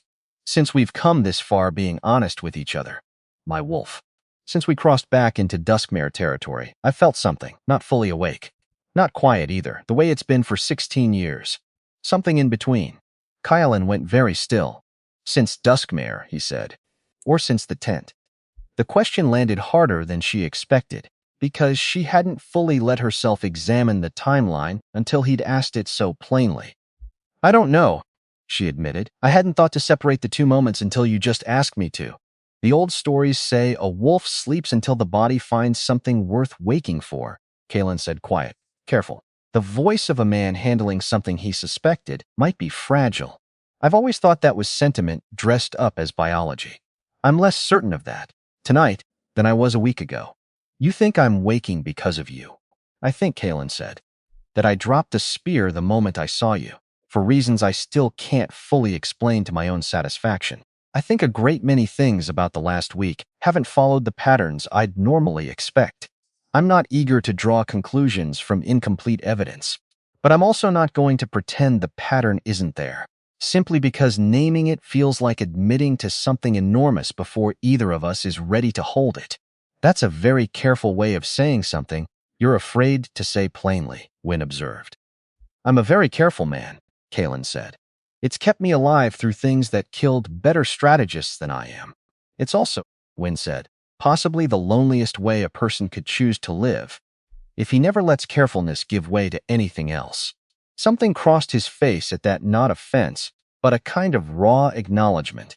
The look of a man recognizing a diagnosis he'd suspected privately for years, but never once heard spoken aloud by someone else. You're not wrong, he admitted. I rarely, Wynne said, and this time, when the almost smile crossed his face, it went all the way to his mouth, brief and startled and entirely real. They reached the main camp 2 days later, travel-worn and half-frozen, Niall pale but stable and improving with each mile. Garrick riding under quiet guard at the rear of the column, his eyes fixed on the road ahead, like a man walking toward a judgment he'd already accepted. The kitchen staff turned out to watch the column pass, several of them exchanging uneasy glances at the sight of Garrick under guard, word of his role in the ambush having apparently outpaced even Vasha's fastest rider. Wynne caught snatches of hushed conversation as they moved through camp. A traitor, someone murmured, though the tone carried more confusion than condemnation, as though the camp itself hadn't yet decided how to hold both the betrayal and the desperate love that had caused it in the same breath. Osric, exhausted but upright, was helped from his horse and paused a long moment, simply looking around at the camp that had, in the space of a single terrible week, become the safest place he'd stood in years. I keep thinking, he said quietly, to no one in particular, though Wynne happened to be close enough to hear it, of how many nights I sat in that cottage, certain the truth would die with me before anyone thought to ask for it. And now look, he gestured, small and trembling, at the bundle still secured to Wynne's saddle. 40 years, and it only took a handful of days, once the right people finally came looking. It took 40 years of you keeping it safe enough to still be worth finding, Wynne said. Don't shrink your part of this down to a handful of days, Osric. You're the reason there was anything left for us to carry home at all. Tobin was waiting near the main hall. "You came back," he said. "I said I would." That evening, the main hall filled with urgent energy. Osric began organizing the documents. It was well past midnight when Kalen crossed to where Wynne sat. "I sent writers this evening," Kalen said, "to Thornhold, requesting an emergency session of the Wolf Assembly." "When?" 12 days, he said. "If they grant it at all." "What do you need from me?" "Testimony," he said. "A living witness who lived inside the pattern Halstead's letter would have completed that's harder to dismiss." "You want me to testify?" "I want to ask you to consider it," Kalon said. "I'll testify," she said finally. The camp spent the next week transformed into something between a war council and a courtroom preparation. Osric worked from dawn until well past dark, organizing the recovered documents into a presentation coherent enough for the assembly to follow without a lifetime's context. Wynne spent her mornings tending Niall's healing wound and her afternoons in long, difficult sessions with a sharp-eyed advisor named Thessaly, who specialized, Wynne learned, in preparing witnesses for exactly this kind of proceeding. "Tell me about the day you were assessed," Thessaly said. On the third such session, her tone clinical, careful, deliberately stripped of sympathy that might otherwise soften Wynne into performance rather than fact. "Age 12. Walk me through it. Every detail you remember." Wynne told her. The elders gathered in the ceremony hall, cold stone underfoot, even through her boots. Her grandmother standing behind her, one hand on her shoulder, the only warm thing in a room gone cold with judgment. The eldest elder's voice, flat and final, pronouncing her wolf dormant, possibly absent. "Stop there," Thessaly said. "That word. Possibly. Say the sentence again, but tell me what it did to you when you heard it." "It felt like a door closing," Wynne said. "Not slamming. Closing. Quiet and final, the kind of closing that doesn't need force behind it, because everyone in the room has already agreed it should happen." "Good," Thessaly said. "That's the version you use in the hall. Not the elders' names, not the ceremony's exact wording. The door, the quiet, the agreement nobody asked you to be part of." She made a note now, the rejection. Same exercise. They worked like that for hours, session after session, Thessaly stripping each memory down to its sharpest edge, discarding whatever softened it, whatever made it sound rehearsed instead of lived. "You're doing something most witnesses never manage," Thessaly said. On the sixth day, setting her notes aside for a moment, "You're not performing your own pain for effect. Most people, standing where you're about to stand, either collapse into it or armor themselves against it so completely the room can't feel a thing. You're doing neither. Is that good?" Wynne asked. "It's rare," Thessaly said. Rare is usually good, in a room full of people trained to spot performance. She studied Wynne a moment. "Where did you learn to hold a room like that?" "I didn't learn it," Wynne said. "I just stopped having anything left to protect. Once you've already lost everything you were afraid of losing, there's nothing left to flinch about." Thessaly was quiet a moment, something almost like respect moving across her sharp features. "That's a hard way to earn steadiness," she said. "It's the only way I've ever been offered," Wynne said. "I've made my peace with the price." On the fifth evening, Wynne found Garrick sitting alone near the training yard. "How's Niall?" Garrick asked. "Healing. I keep thinking about how close it came to being worse. You told Kalen the truth in that clearing, in front of everyone." "That's not nothing, Garrick." 10 days after they'd ridden into Duskmere's orchard, word came from Thornhold. The Wolf Assembly had granted the emergency session. 2 days from now, the morning before their departure, Wynne found Tobin waiting outside her quarters, a small cloth bundle held carefully in both hands. "I made you something," he said, thrusting it toward her before his nerve could fail him. "For the trip. Uncle said you're going somewhere important, and important trips should have something to carry that isn't just work." Inside the bundle, wrapped with the careful, imprecise folding of a child's hands, sat a small collection of pressed flowers, winter blooms, rare and stubborn, the kind that survived cold better than anything else in the camp's frozen garden. "I picked them myself," Tobin said. "Aldrich showed me which ones wouldn't wilt in a pocket." "They're beautiful," Wynne said, and meant it entirely, something tightening warm and unexpected in her throat. "Thank you, Tobin. I'll carry them the whole way." "Are you scared?" he asked, with the particular directness only children managed without cruelty, of the trial. "A little," Wynne admitted, because she'd decided, that first night in his infirmary tent, that he'd earned honesty from her rather than easy comfort. I think anyone standing where I'm about to stand would be a little scared. That doesn't mean I won't do it anyway.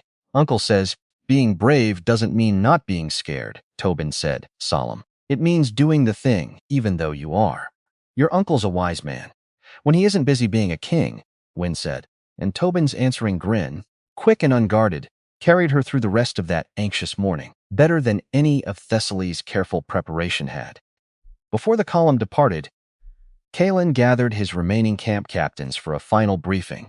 Wynne, listening from the edge of the hall as he laid out the security measures that would hold the camp and, by extension, Tobin's safe in his absence. Double the perimeter watch, he instructed.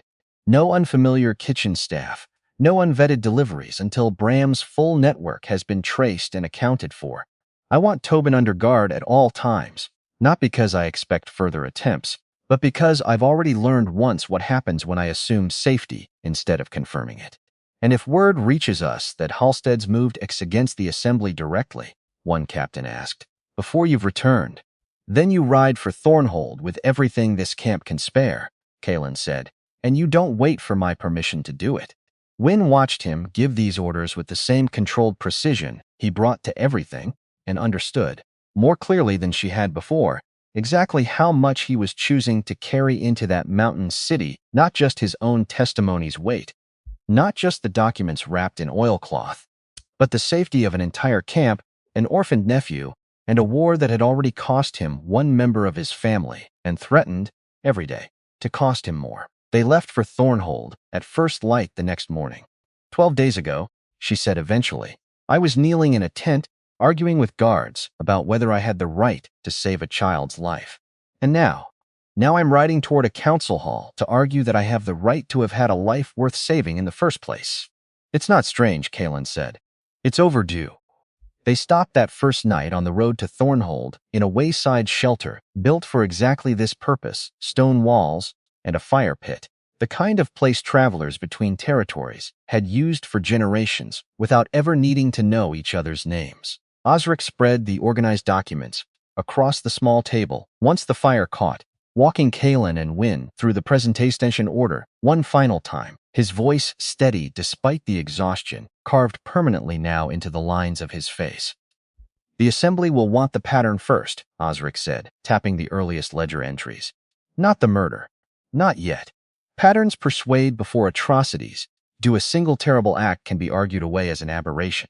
But 14 months of consistent, documented behavior is much harder to dismiss as anything but what it plainly is.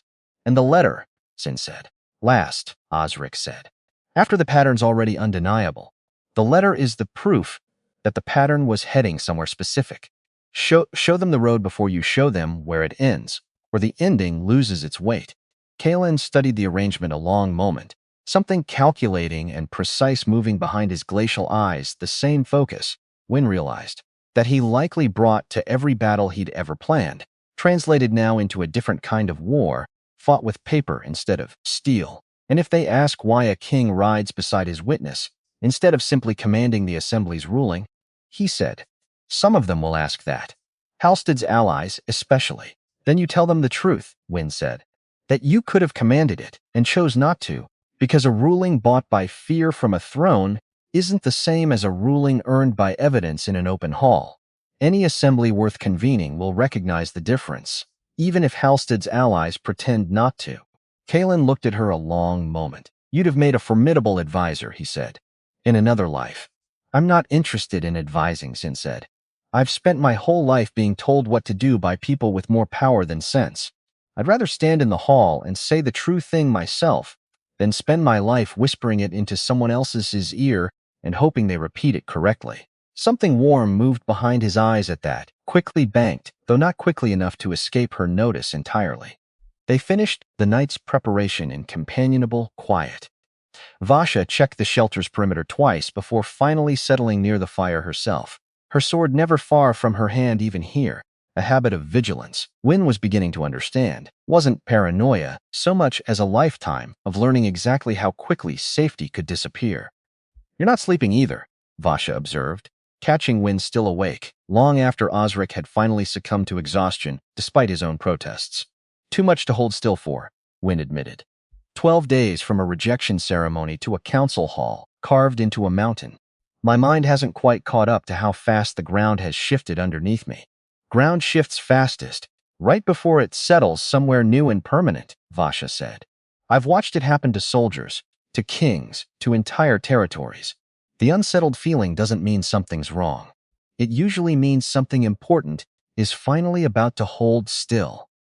That's oddly comforting, coming from someone who mostly speaks in short, practical sentences, Wynne said. I contain multitudes, Vasha said, dry, echoing Kalen's own words from days before without seeming to realize it, and something in the small coincidence made Wynne laugh, quiet and genuine. For the first time in longer than she could easily count. She finally slept sometime after midnight. The fire burned low, the road ahead no less uncertain than it had been at dusk. But somehow, in the company of people who had chosen to stand beside her without being asked twice, considerably less frightening to face. Thornhold rose out of the mountains the way a held breath rises in a cold room. Slow, inevitable, visible before it was believable. Wynne saw it first as a shape against gray stone, and then as a wall, and then as a city built into the mountain itself. Towers climbing straight up out of granite. She had never been here. She had never expected to be here. Kalen rode beside her, quiet. You've been here before, Wynne said. Many times. It doesn't get easier. No, he agreed. It doesn't. They reached the gates as it was failing. They were given quarters in a stone building near the assembly hall itself. Wynne's room had a narrow bed, a wash basin, a single window looking out over a valley. She couldn't see the bottom of in the dark. She sat on the edge of the bed. Didn't sleep. Couldn't. Halstead didn't know yet. That was the thing she kept turning over. He didn't know the assembly had granted the session. Didn't know Osric's documents had survived. He would know soon. And a man who had already ordered murder, who had already poisoned a child, who had already stolen the seals of innocent men to bury his own guilt. Inside a crowd of scapegoats, that man did not become safer when he found out he was cornered. He became more dangerous. She slept, eventually. Badly. But she slept. Morning brought Thessaly to her door. The assembly's clerk confirmed the session, she said. Tomorrow, midday. How many seats? Wynne asked. 22 total. 18 confirmed to attend. A pause. One seat remains conspicuously empty. Duskmer. Because Duskmer's elder seats are currently in dispute. The city itself unsettled her in ways she hadn't expected. Everywhere she walked, she caught fragments of conversation that stopped. The moment, strangers noticed her, a woman's voice, dropping mid-sentence outside a bakery. Two guards falling silent as she passed a corridor junction. The particular hush of a place where news traveled faster than the people carrying it. Word had clearly spread already. The Omega witness, the one who'd cured the Alpha King's nephew, the one about to stand in the assembly hall and accuse a sitting elder of murder. She wasn't used to being known. For 28 years she'd been, at best, useful in the margins, the girl who mixed the tea, who changed the water, who existed at the edge of every room's attention rather than its center. Being seen this directly, by strangers who'd never met her, carried its own particular vertigo. Osric found her outside the assembly's outer gate that first evening, staring up at the towers with an expression he seemed to read easily. It's a great deal to hold, he said. All of it. The eyes. The weight of what tomorrow's meant to fix. I keep waiting for it to feel like an honor, Wynne admitted. Instead, it mostly feels like standing very close to a cliff edge in the dark, not knowing exactly where the drop starts. That's not an unreasonable way to feel, Osric said. I've spent 40 years keeping records nobody thought would matter, and even I feel that particular vertigo, now that they finally do. He patted her hand, ink-stained fingers warm despite the cold. But you're not standing at that edge alone. Remember that, tomorrow if the room gets too large to hold. She spent the day in final preparation. In the afternoon, Kalen found her in the small courtyard. There's something I should tell you, Kalen said, before tomorrow. Edrin, your former intended. He's here. The name landed in her chest like a stone dropped into still water. Duskmir's suspended council named him as a character witness, Kalen said. For their defense. Let him speak, she said finally. I'll be in that room too, he said. Not at the head seat. In the gallery, with everyone else. That evening, Osric found her in the small dining hall. I wanted to show you something, he said, sliding one page across the table. It was a record old, dated 30 years back. her grandmother's name at the top. A formal notation of removal from sanctioned healer status. I petitioned the reinstated elders 3 days before we left Duskmere, Osric said. Told them what I intended to bring before this assembly, and asked whether they'd consider correcting the record, regardless of how tomorrow goes. And they agreed, Osric said. Your grandmother's name will be entered into Duskmere's historical record as its rightful healer. Wynne didn't trust herself to speak. She simply nodded, once, and let the tears come. The assembly hall was circular, tiered seating carved directly from mountain rock. At its center, a floor of pale stone worn smooth by centuries of verdicts. There were 22 council seats, 18 filled. The Duskmere seat sat conspicuously empty. Wynne walked to the center of the floor, sat in the plain wooden chair. Kalen was in the gallery above, exactly where he'd said he'd be. The assembly's lead arbitrator rose. This session is called to address evidence of criminal conspiracy within Duskmere Pack leadership, in coordination with the organization known as the Unbound, she said. Documentary evidence has been entered into record. We will now hear witness testimony. Before you speak, the arbitrator continued, this assembly has received a request from Duskmere's suspended council to enter character testimony regarding your reliability as a witness. A side door opened. Edrin walked in. He looked the same. State your relationship to the primary witness, the arbitrator said. I was her intended mate, Edrin said, for 6 years. I want to be clear that this isn't personal, he said. But Wynne has always struggled with instability of a kind. Emotional volatility. Instability, the arbitrator repeated. Can you give this assembly a specific example? She would disappear for hours, he said, into the forest. She kept practices. Old remedies her grandmother taught her, unsanctioned by the council's healers. When confronted, she would grow defensive, combative even. Thank you, the arbitrator said. You may now respond or proceed directly to your own account. I'll proceed to my account, she said. She spoke for nearly an hour. She told them about the assessment at 12 years old, about her grandmother's hand on her shoulder. She told them about the years in the supply room. She told them about the rejection, not with anger, with precision. She told them about the twins, about Marin, about the 7 Omega still inside Duskmere's walls, and the closed winter border, and the letter with 5 seals in red wax that would have erased every one of them. Then she paused and looked toward the arbitrator directly. I want the assembly to know something about that letter, she said. Osric of Duskmere found, on close inspection, that 2 of the 5 seals show signs of forgery. Pressed twice unevenly, as a stolen seal is pressed by a hand that doesn't own it. He believes and I believe that the 2 elders who publicly refused the purging order and were removed from their seats for refusing it never signed that letter at all, that their seals were stolen to bury their names inside the guilt of the men who actually wrote it. She held the room's silence. I would not stand here asking this assembly to punish the guilty and then let it, by accident, punish 2 men whose only crime was refusing to be part of this in the first place. The arbitrator's eyes moved, sharp, toward the empty Duskmere seat. This assembly will examine the seals independently, with its own forensics, before any final ruling is entered, she said. Continue. Wynne continued. She spoke the letter's language from memory, word for word, and watched the hall go silent in a way that felt different from the silence that had greeted Edrin. Does the witness require a recess before questions? The arbitrator asked. No, Wynne said. The questions came from council members scattered across the tiered seats, some gentle, some sharp enough to feel like testing blades against her composure. You claim the council's decision to reject your bond with Edrin was politically motivated, one elder said, his tone carrying open skepticism. Is it not simply possible that the pairing failed for ordinary reasons? Couples part ways without conspiracy behind every ending. It's entirely possible, Wynne said. Couples part for 100 ordinary reasons, and I'd have no complaint standing in this hall over an ordinary ending. What makes mine extraordinary isn't the parting itself. It's that the same council which approved my removal from that bond had, in the same season, been negotiating with an organization that wanted every Omega like me removed from pack protection entirely. I don't ask this assembly to believe my heartbreak was a conspiracy. I ask it to notice that my heartbreak happened to align, with suspicious precision, with a much larger and much colder plan. A murmur moved through the gallery.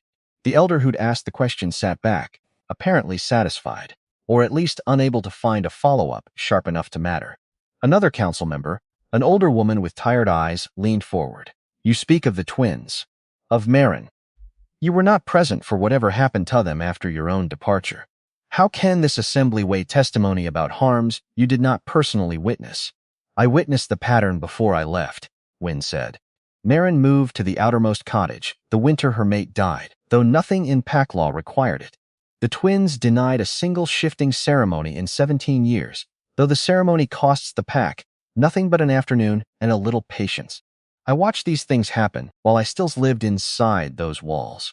I don't need to have watched what came after to know which direction that pattern was already moving.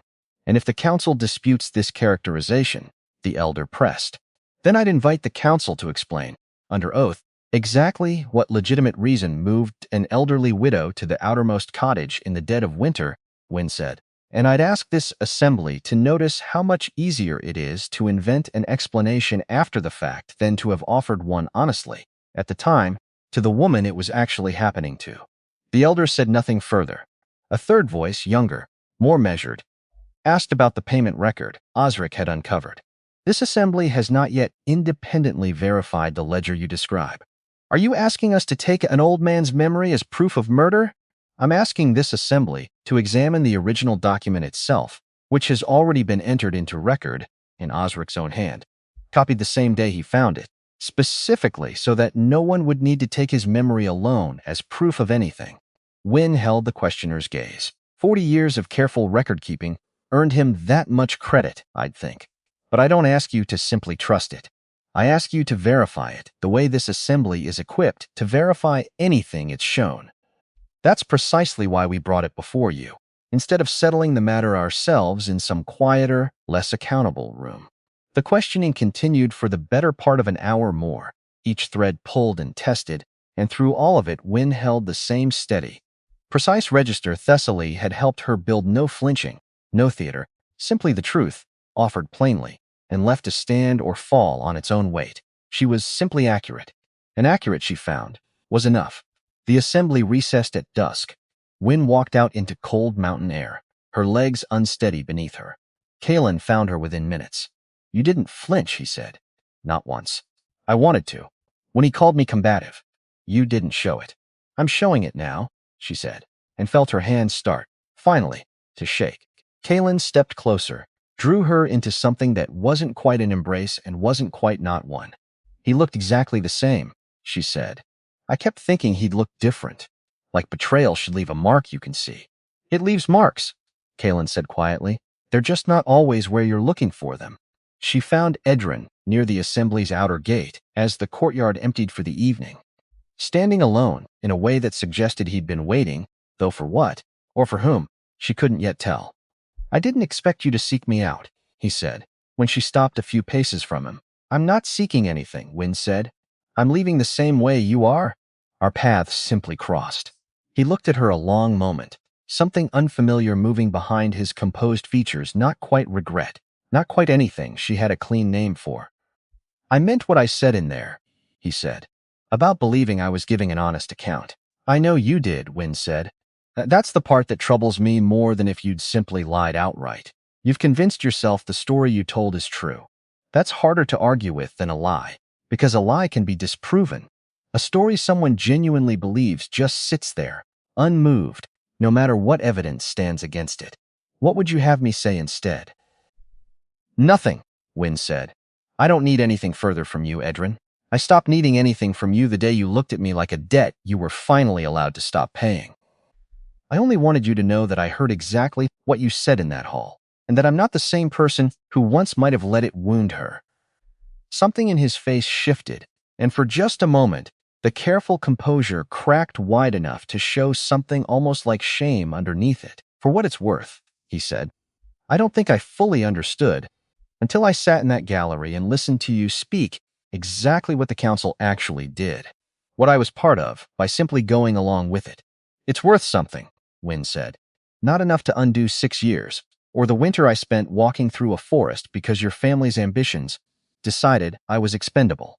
But it's worth something. She held his gaze a final moment.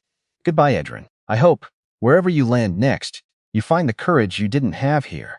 She walked away without waiting for a response, and didn't look back, and found, to her own quiet surprise, that the walking away cost her nothing at all. That night, sleep found her faster than the night before, and she woke to a soft knock at her door well before dawn.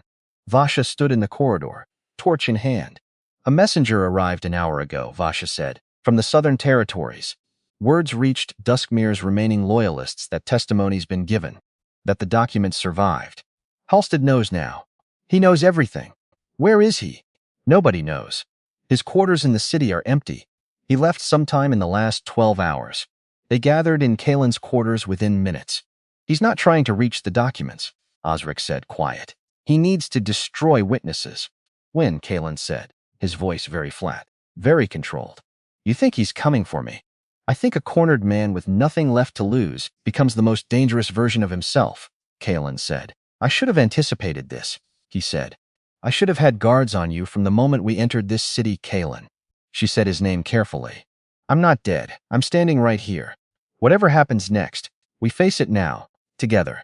You're remarkable, he said quietly. I've told you that before. I don't think I've told you how much it terrifies me. Because I've buried a brother and I am not prepared to bury. He stopped himself. You won't have to, she said. The assembly session resumed at mid-morning, tension threading visibly through the hall. It was nearly midday when the doors at the hall's rear burst open.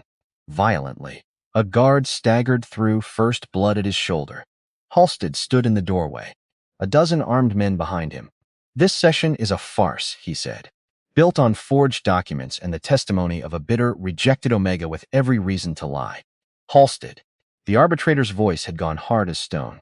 Stand down, or face what? Halstead said. So it doesn't continue. Kalen was already moving, vaulting rows of stone benches. Halstead. Kalen's voice had dropped to something low and terrible. You murdered my brother. You poisoned a child.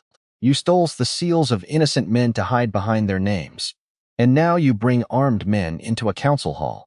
Your brother was going to burn down everything the old order protects, Halstead said. I did what was necessary.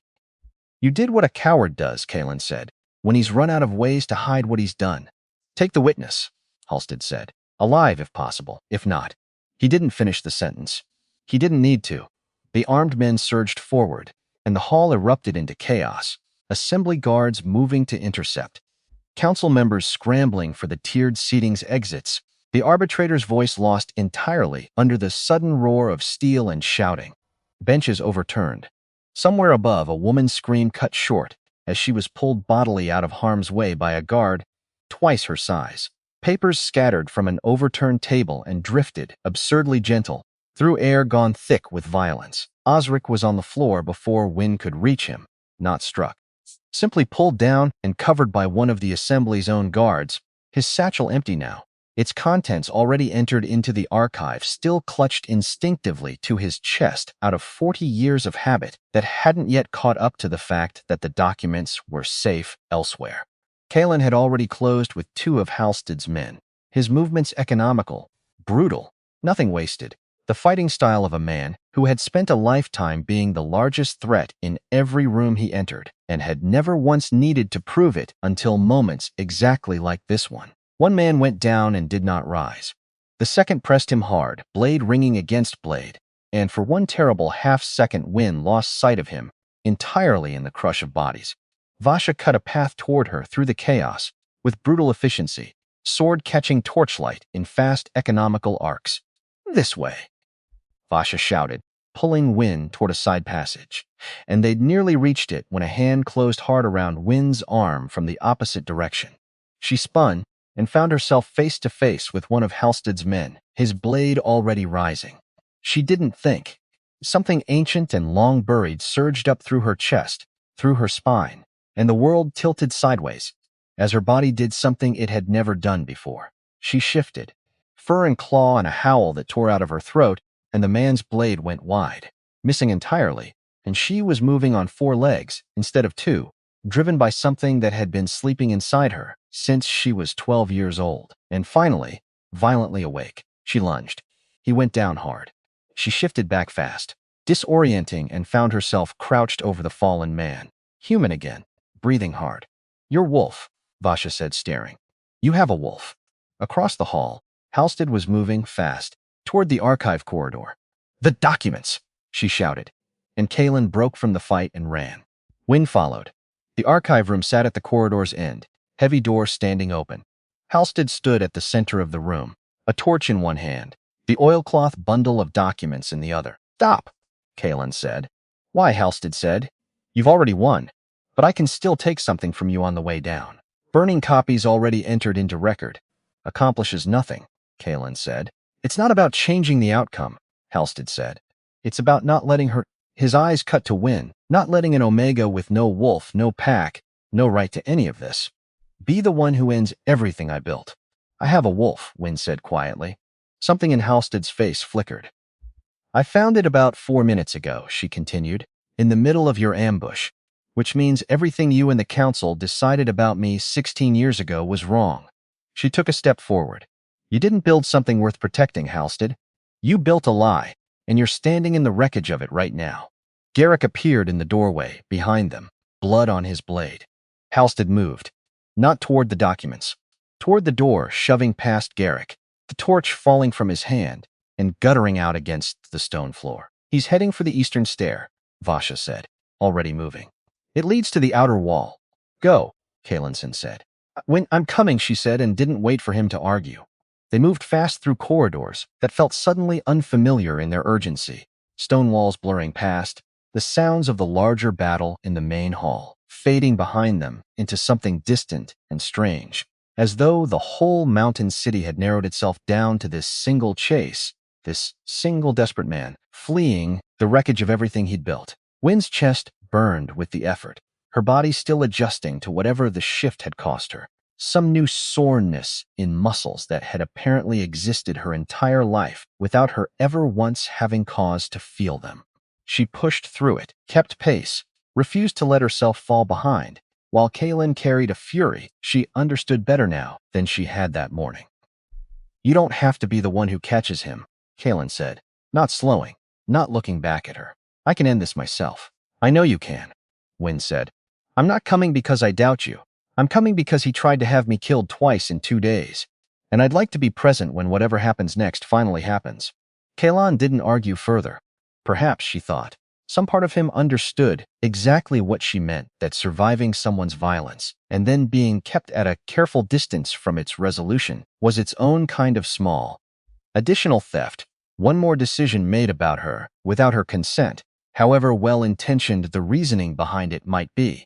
They chased him out onto a narrow stone walkway that ran along Thornhold's outer wall, wind screaming across it, the valley dropping away hundreds of feet below.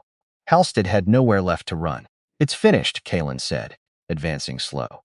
"You don't understand," Halstead said. "I did what I did because the old order was already dying. The Unbound weren't wrong about that. Whatever else they got wrong. Then you should have tried to change it," Wynne said, stepping up beside Kalen. "Instead of murdering the man who was already trying, instead of poisoning a 7-year-old boy, instead of stealing the seals of the 2 men in your own council who refused to go along with you, to bury them beside your own guilt." She held his gaze. "You failed because you chose murder over patience and cruelty over courage." Halstead's face crumpled. He stepped backward, toward the wall's edge.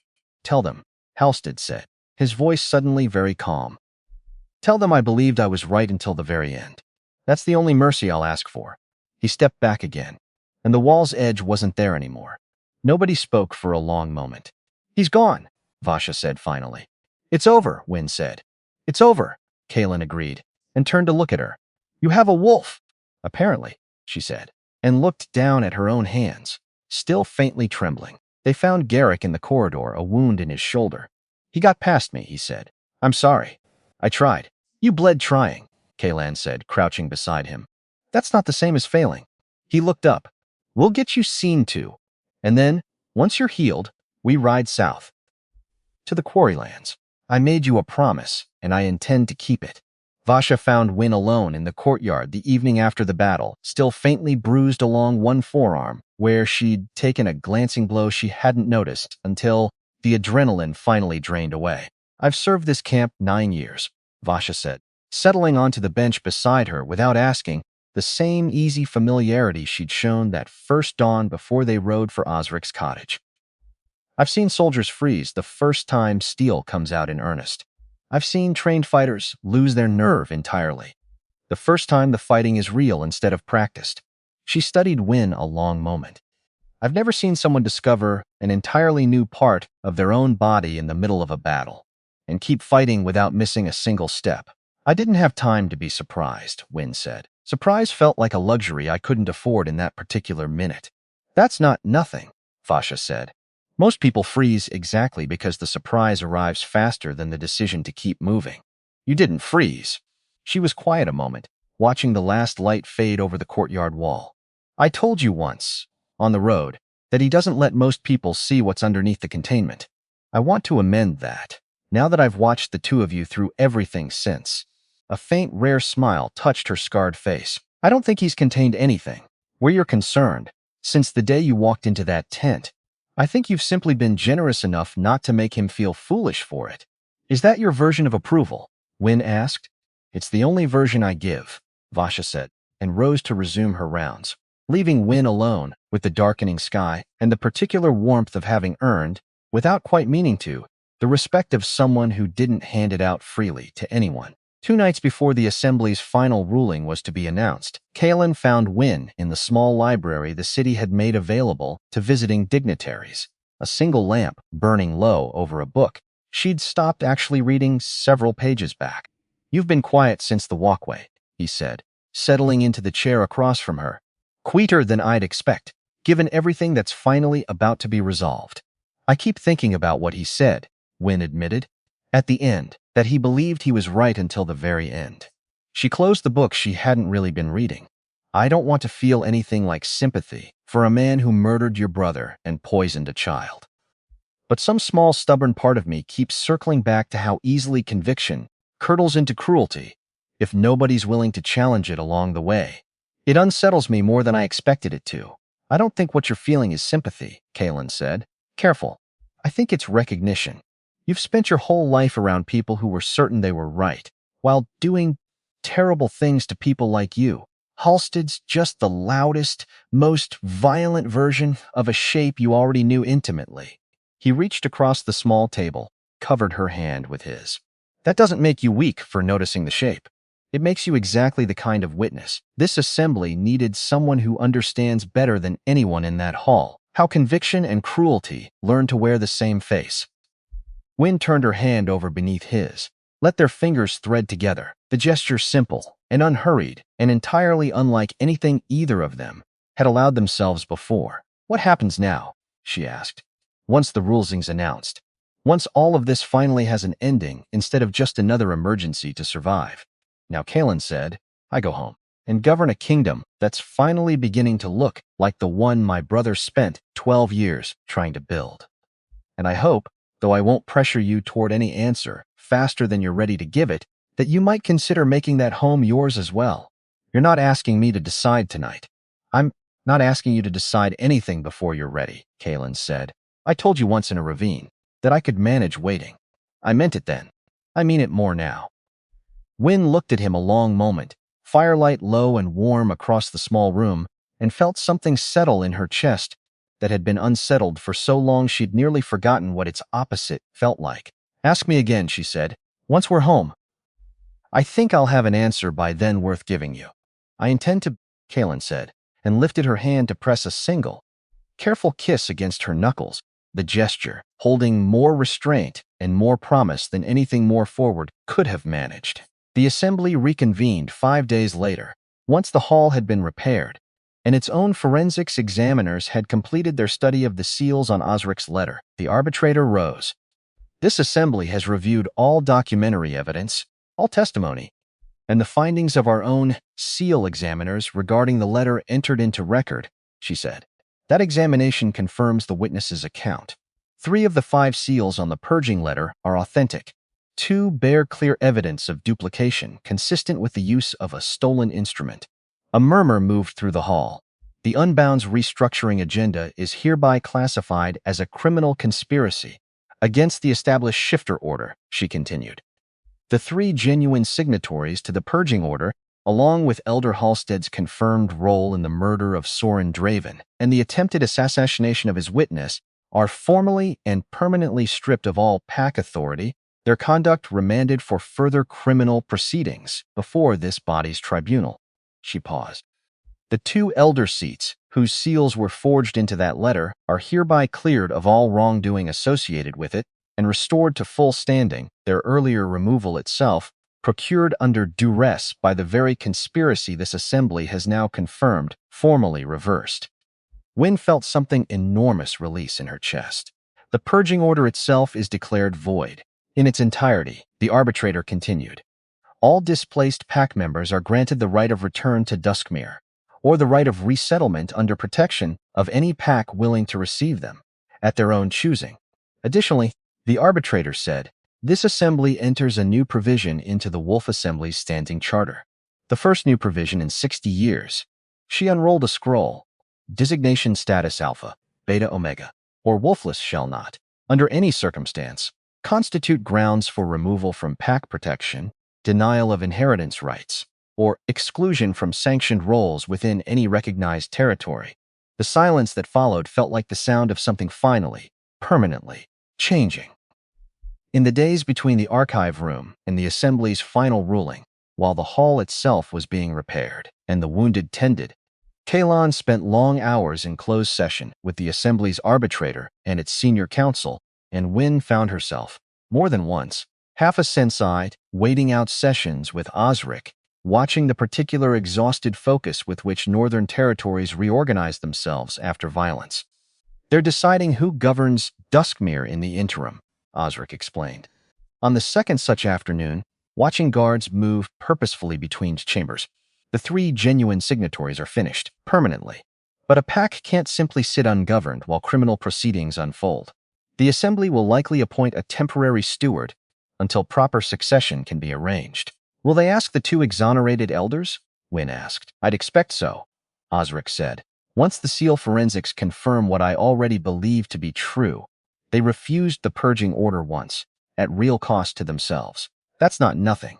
In a room full of people trying to decide who's actually trustworthy enough to hold power again. He was right. When Kaelen finally emerged from the last of those sessions tired but steady, he found Wynne in the small courtyard and confirmed it himself. The forensics examiners have completed their study, he said. Osric's instinct held. 2 forged seals, confirmed independently. The Assembly will announce the full ruling in 3 days, once the examination's been properly documented for the permanent record. He paused. They've also asked whether you'd be willing to advise on the interim steward's selection, given your knowledge of the pack's internal structure. Me, Wynne said, startled. You, Kaelen confirmed. You know which voices in that pack held quiet integrity through 14 months of corruption, better than any stranger the Assembly might appoint from outside. They'd rather have that knowledge, informing the choice, than guessing blind. It was Wynne realized. The first time in her entire life that a governing body had asked for her opinion, rather than simply informing her of a decision already made. And something in the novelty of it sat strange and warm in her chest for the rest of that day. Osric read the final text aloud that evening, his voice unsteady. 60 years, he said, and I lived to see it happen. They rode south 3 weeks later. Kaelen, Wynne, Vasha, Garrick, healed enough now to sit a horse without wincing. They found Garrick's sister and her 3 children in a camp, exactly where the intelligence had suggested, guarded but not heavily, the Unbound's remaining structure already crumbling. He'll carry the guilt a long time, Caselin said quietly, watching from a respectful distance. Probably the rest of his life, Wynne agreed. But he'll carry it as a free man, with his family safe. The following months brought changes that arrived, as real change tends to, gradually, and then all at once. Duskmere's 2 exonerated elders, formally restored, made one of their first acts the correction of Wynne's grandmother's healer status, removed without grounds 30 years prior. Wynne received the letter, informing her of this at the Northern Estate at Ravenspire, her grandmother's old remedy book open on the desk beside her. She smiled, which felt, somehow, more like her grandmother anyway. The new charter provision reached further than even Wynne had let herself hope. Within the season, 3 southern packs that had quietly begun mirroring Duskmir's purging language reversed their own policies rather than risk the assembly's review. Word came from Nile, midwinter, that the mines his sister had been assigned to had received formal notice. Every Omega currently serving under a labor reassignment order was to be released to whatever role she was suited for and willing to pursue, effective immediately, under threat of territorial suspension for non-compliance. He rode to Ravenspire himself to deliver the news in person, unable, he admitted, to trust it to a letter. "She's coming north," he said, standing in the estate's main hall, still travel-worn, his face lit with something Wynne hadn't seen on him since the road to Duskmere. "She wants to study healing, properly this time, under someone who will actually teach her. Then send her to me," Wynne said, before she'd fully thought it through, though the moment she said it, she knew she meant it completely. Petra arrived a month later, sharp-eyed exactly as her brother had described her, already full of questions before she'd even set down her single travel bag, and Wynne found herself, for the first time in her life, standing on the other side of the exact conversation her grandmother used to have, with her the patient explaining, the careful correcting, the particular joy of watching someone else's hands stop hesitating. Niles stayed at Ravenspire a full week before returning to his post, unwilling, he admitted, to leave before he'd watched his sister settle properly into a life that finally matched the mind she'd always carried. "She hasn't stopped talking since she got here," he told Wynne, on his last evening before departure, something equal parts exhausted and radiant in his face. "Asking Osric about pack law. Asking you about compounds I can't even pronounce. I keep waiting for her to run out of questions. She never does." "Good," Wynne said. "A mind like that deserves somewhere it never has to run out of questions again." "I owe you something I don't know how to properly repay," Niall said, quiet sincere. "You told me on the road, 12 days from a life I couldn't imagine ending, that you'd try. I didn't fully believe you. I'm sorry for that now. I should have. You'd spent your whole life watching promises like that fail to matter," Wynne said. "I understand exactly why you didn't believe me right away. I'm only glad I got the chance to prove the doubt wrong." He left the next morning with his sister's laughter still echoing faintly from the herb garden behind him, and Wynne watched him go with the particular satisfaction of having kept a promise she hadn't been entirely certain, on that cold road 3 seasons past, she'd ever managed to fulfill. Osric stayed at Ravenspire, given a room with high shelves and good light. Tobin recovered fully. The last traces of poison finally worked from his system. His color returning, his voice returning too, more of it every week, though something watchful remained underneath the growing chatter, a boy who had understood, too early, that the world could change without warning, and who carried that understanding carefully now, like a small stone in his pocket he touched sometimes without quite meaning to. Aldrich arrived at Ravenspire that same autumn, sent by Kaelin's own request, carrying with him 3 years' worth of careful notes on remedies he'd never had cause to use before. Wynne taught him their names.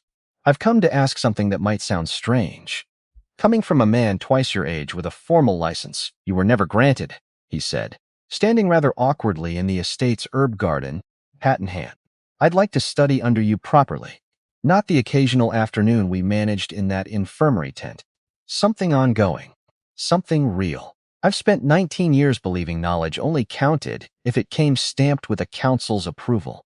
I'd like to spend whatever years remain to me learning it the way it actually matters instead." "You already know most of what I could teach you," Wynne said, though something warm moved through her at the request regardless. "I know the plants," Aldrich said. "I don't know the part underneath them, the part where you feel for a body's rhythm instead of just its symptoms, the part your grandmother apparently spent a lifetime teaching you that no formal license ever thought to include in its curriculum. I'd like to learn that part too, if you're willing to teach an old physician new instincts." "I'm willing," Wynne said, and found, watching his relieved smile, that the strange reversal of it, the trained man asking the untrained woman for real instruction, still hadn't lost its particular satisfaction. Months after that first afternoon in the infirmary tent, it occurred to her, watching him go, that this was the shape her grandmother's promise had finally taken. Not just a single life saved, not just a single truth carried home, but a whole widening circle of hands learning to trust what they'd once been taught to doubt. Tobin found her in the herb garden that same spring, standing at its edge, hands in his pockets, watching her work with the same grave attention children had always given her. "Can you teach me?" he asked. "What part?" "All of it." In late summer, nearly 5 months after the ruling, Wynne rode back to Duskmere for the first time. Since the night she'd led an armed column through its orchard in the snow, she went without guard, without ceremony, Kalen offering to accompany her and Wynne gently refusing, because this particular homecoming, she'd told him, belonged to her alone. The pack looked different in summer light than it had in winter dark. The orchard, heavy with green instead of skeletal bare branches. The kitchen garden, thick with growth instead of frost stakes, standing like small headstones. But the two reinstated elders greeted her at the main gate themselves, formally, with the particular careful respect owed to a witness whose testimony had reshaped their entire pack's future, and behind them, word of her arrival had clearly already traveled, because a small crowd had gathered that hadn't gathered for her in all the years she'd actually lived here. Old Marin found her first, moving slower than Wynne remembered, but moving on her own power, out from the outermost cottage that was no longer. Wynne learned the outermost anything the reorganization following the ruling had restored her to proper quarters near the main hall months ago.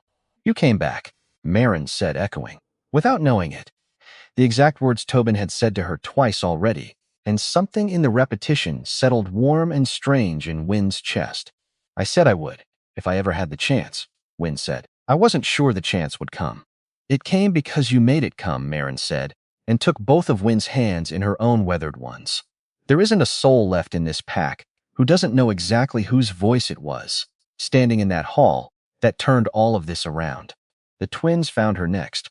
17 and taller than she remembered. Both of them now, finally, formally welcomed into the pack's shifting ceremonies that had been denied them since infancy, a correction that had happened, they told her. Breathless and talking over each other in their eagerness to share it, just 3 weeks passed. The whole pack gathered to watch two young people finally granted a right that should have been theirs from birth. "We wanted to wait until you could see it," one of the twins said, "but nobody knew when you'd come, and we didn't want to wait forever." "I'm glad you didn't wait," Wynne said, meaning it entirely. "Some things shouldn't be delayed for anyone's convenience, including mine." She stayed 3 days, walking the same paths she'd once walked as someone the pack tolerated rather than valued, watching the shape of a place slowly reorganize itself around a truth it had spent decades refusing to hold. She visited her grandmother's old cottage, now marked with a small plaque bearing her name and her rightful title, healer, restored, and stood before it a long while in the warm summer air, saying nothing, needing to say nothing, the silence itself carrying everything that mattered. On the third evening, before she rode back north, one of the reinstated elders found her near the orchard gate. "We owe you an apology this pack can never fully pay," the elder said, "not just for what was done to you. For every year, we let ourselves believe the cruelty was simply how things had always been done, and therefore how they had to keep being done. You don't owe me the apology," Wynne said.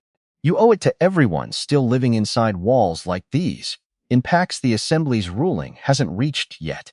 Spend the debt there. That's where it'll matter more than anything you could ever say to me."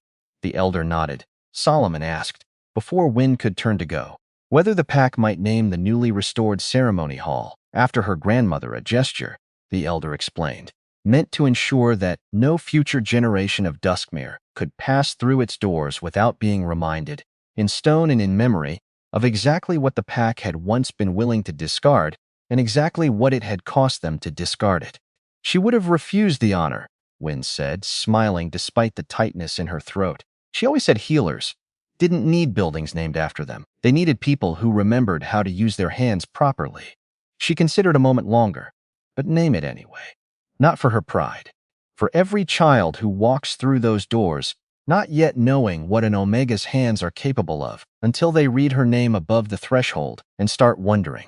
The elder bowed, formal and sincere, and Wynne rode north the next morning, with the particular lightness of a person who has finally, fully, set down something she'd been carrying so long she'd nearly forgotten its weight had a name. Her wolf, once woken, never fully went quiet again.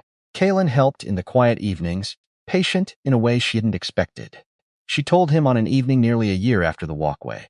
They were in the library at Ravenspire, fire burning high.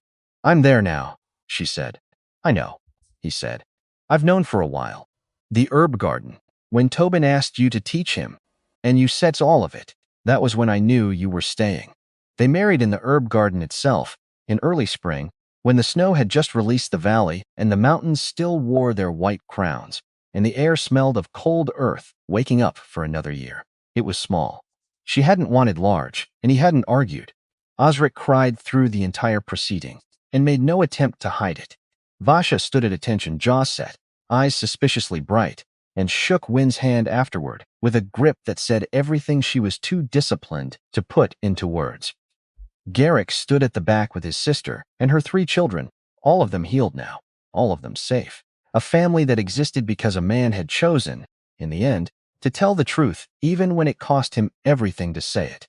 Niall stood beside Petra, who had taken to healing work with the same fast, unrelenting mind her brother had once described solving elders' riddles before anyone else in the hall finished hearing the question.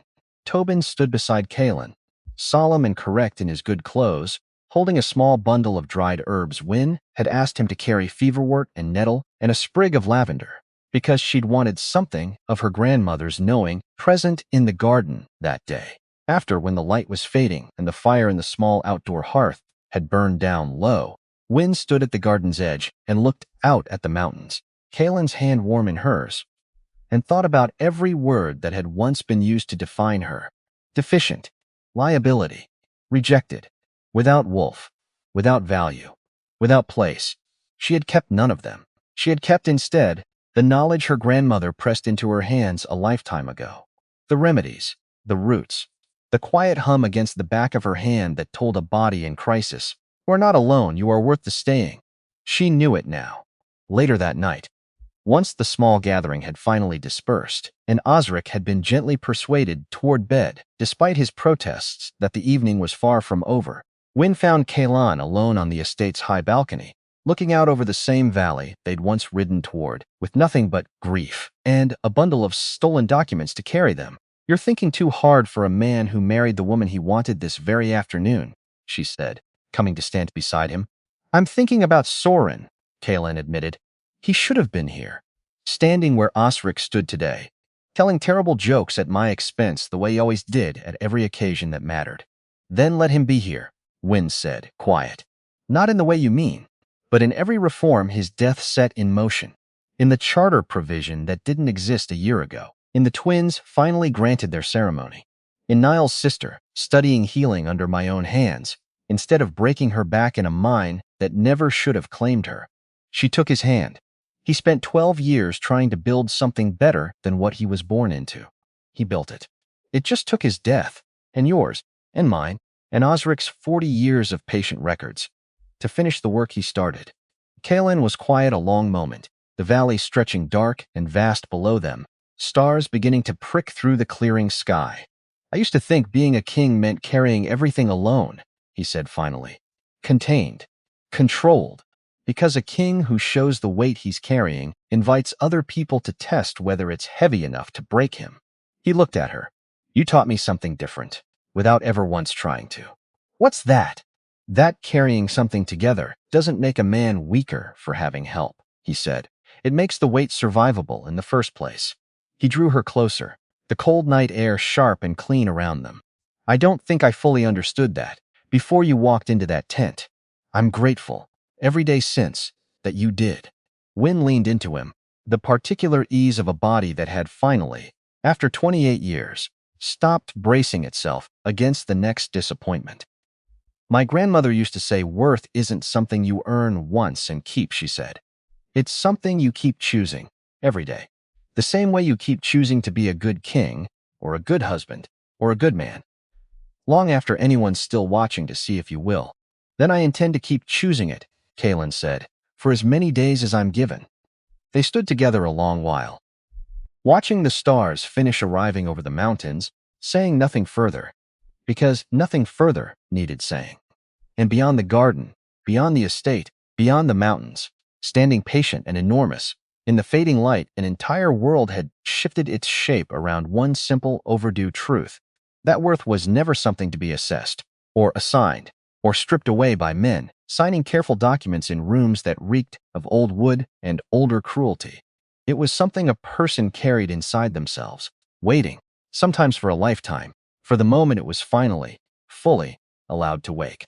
And somewhere in every hand she would go on to teach Aldrich's careful, aging fingers, Tobin's small serious ones, Petra's fast and eager grip on knowledge no one had ever offered her before that waking would keep happening, quietly, one patient lesson at a time, long after the story of the Alpha who almost killed her had become something closer to legend than to memory.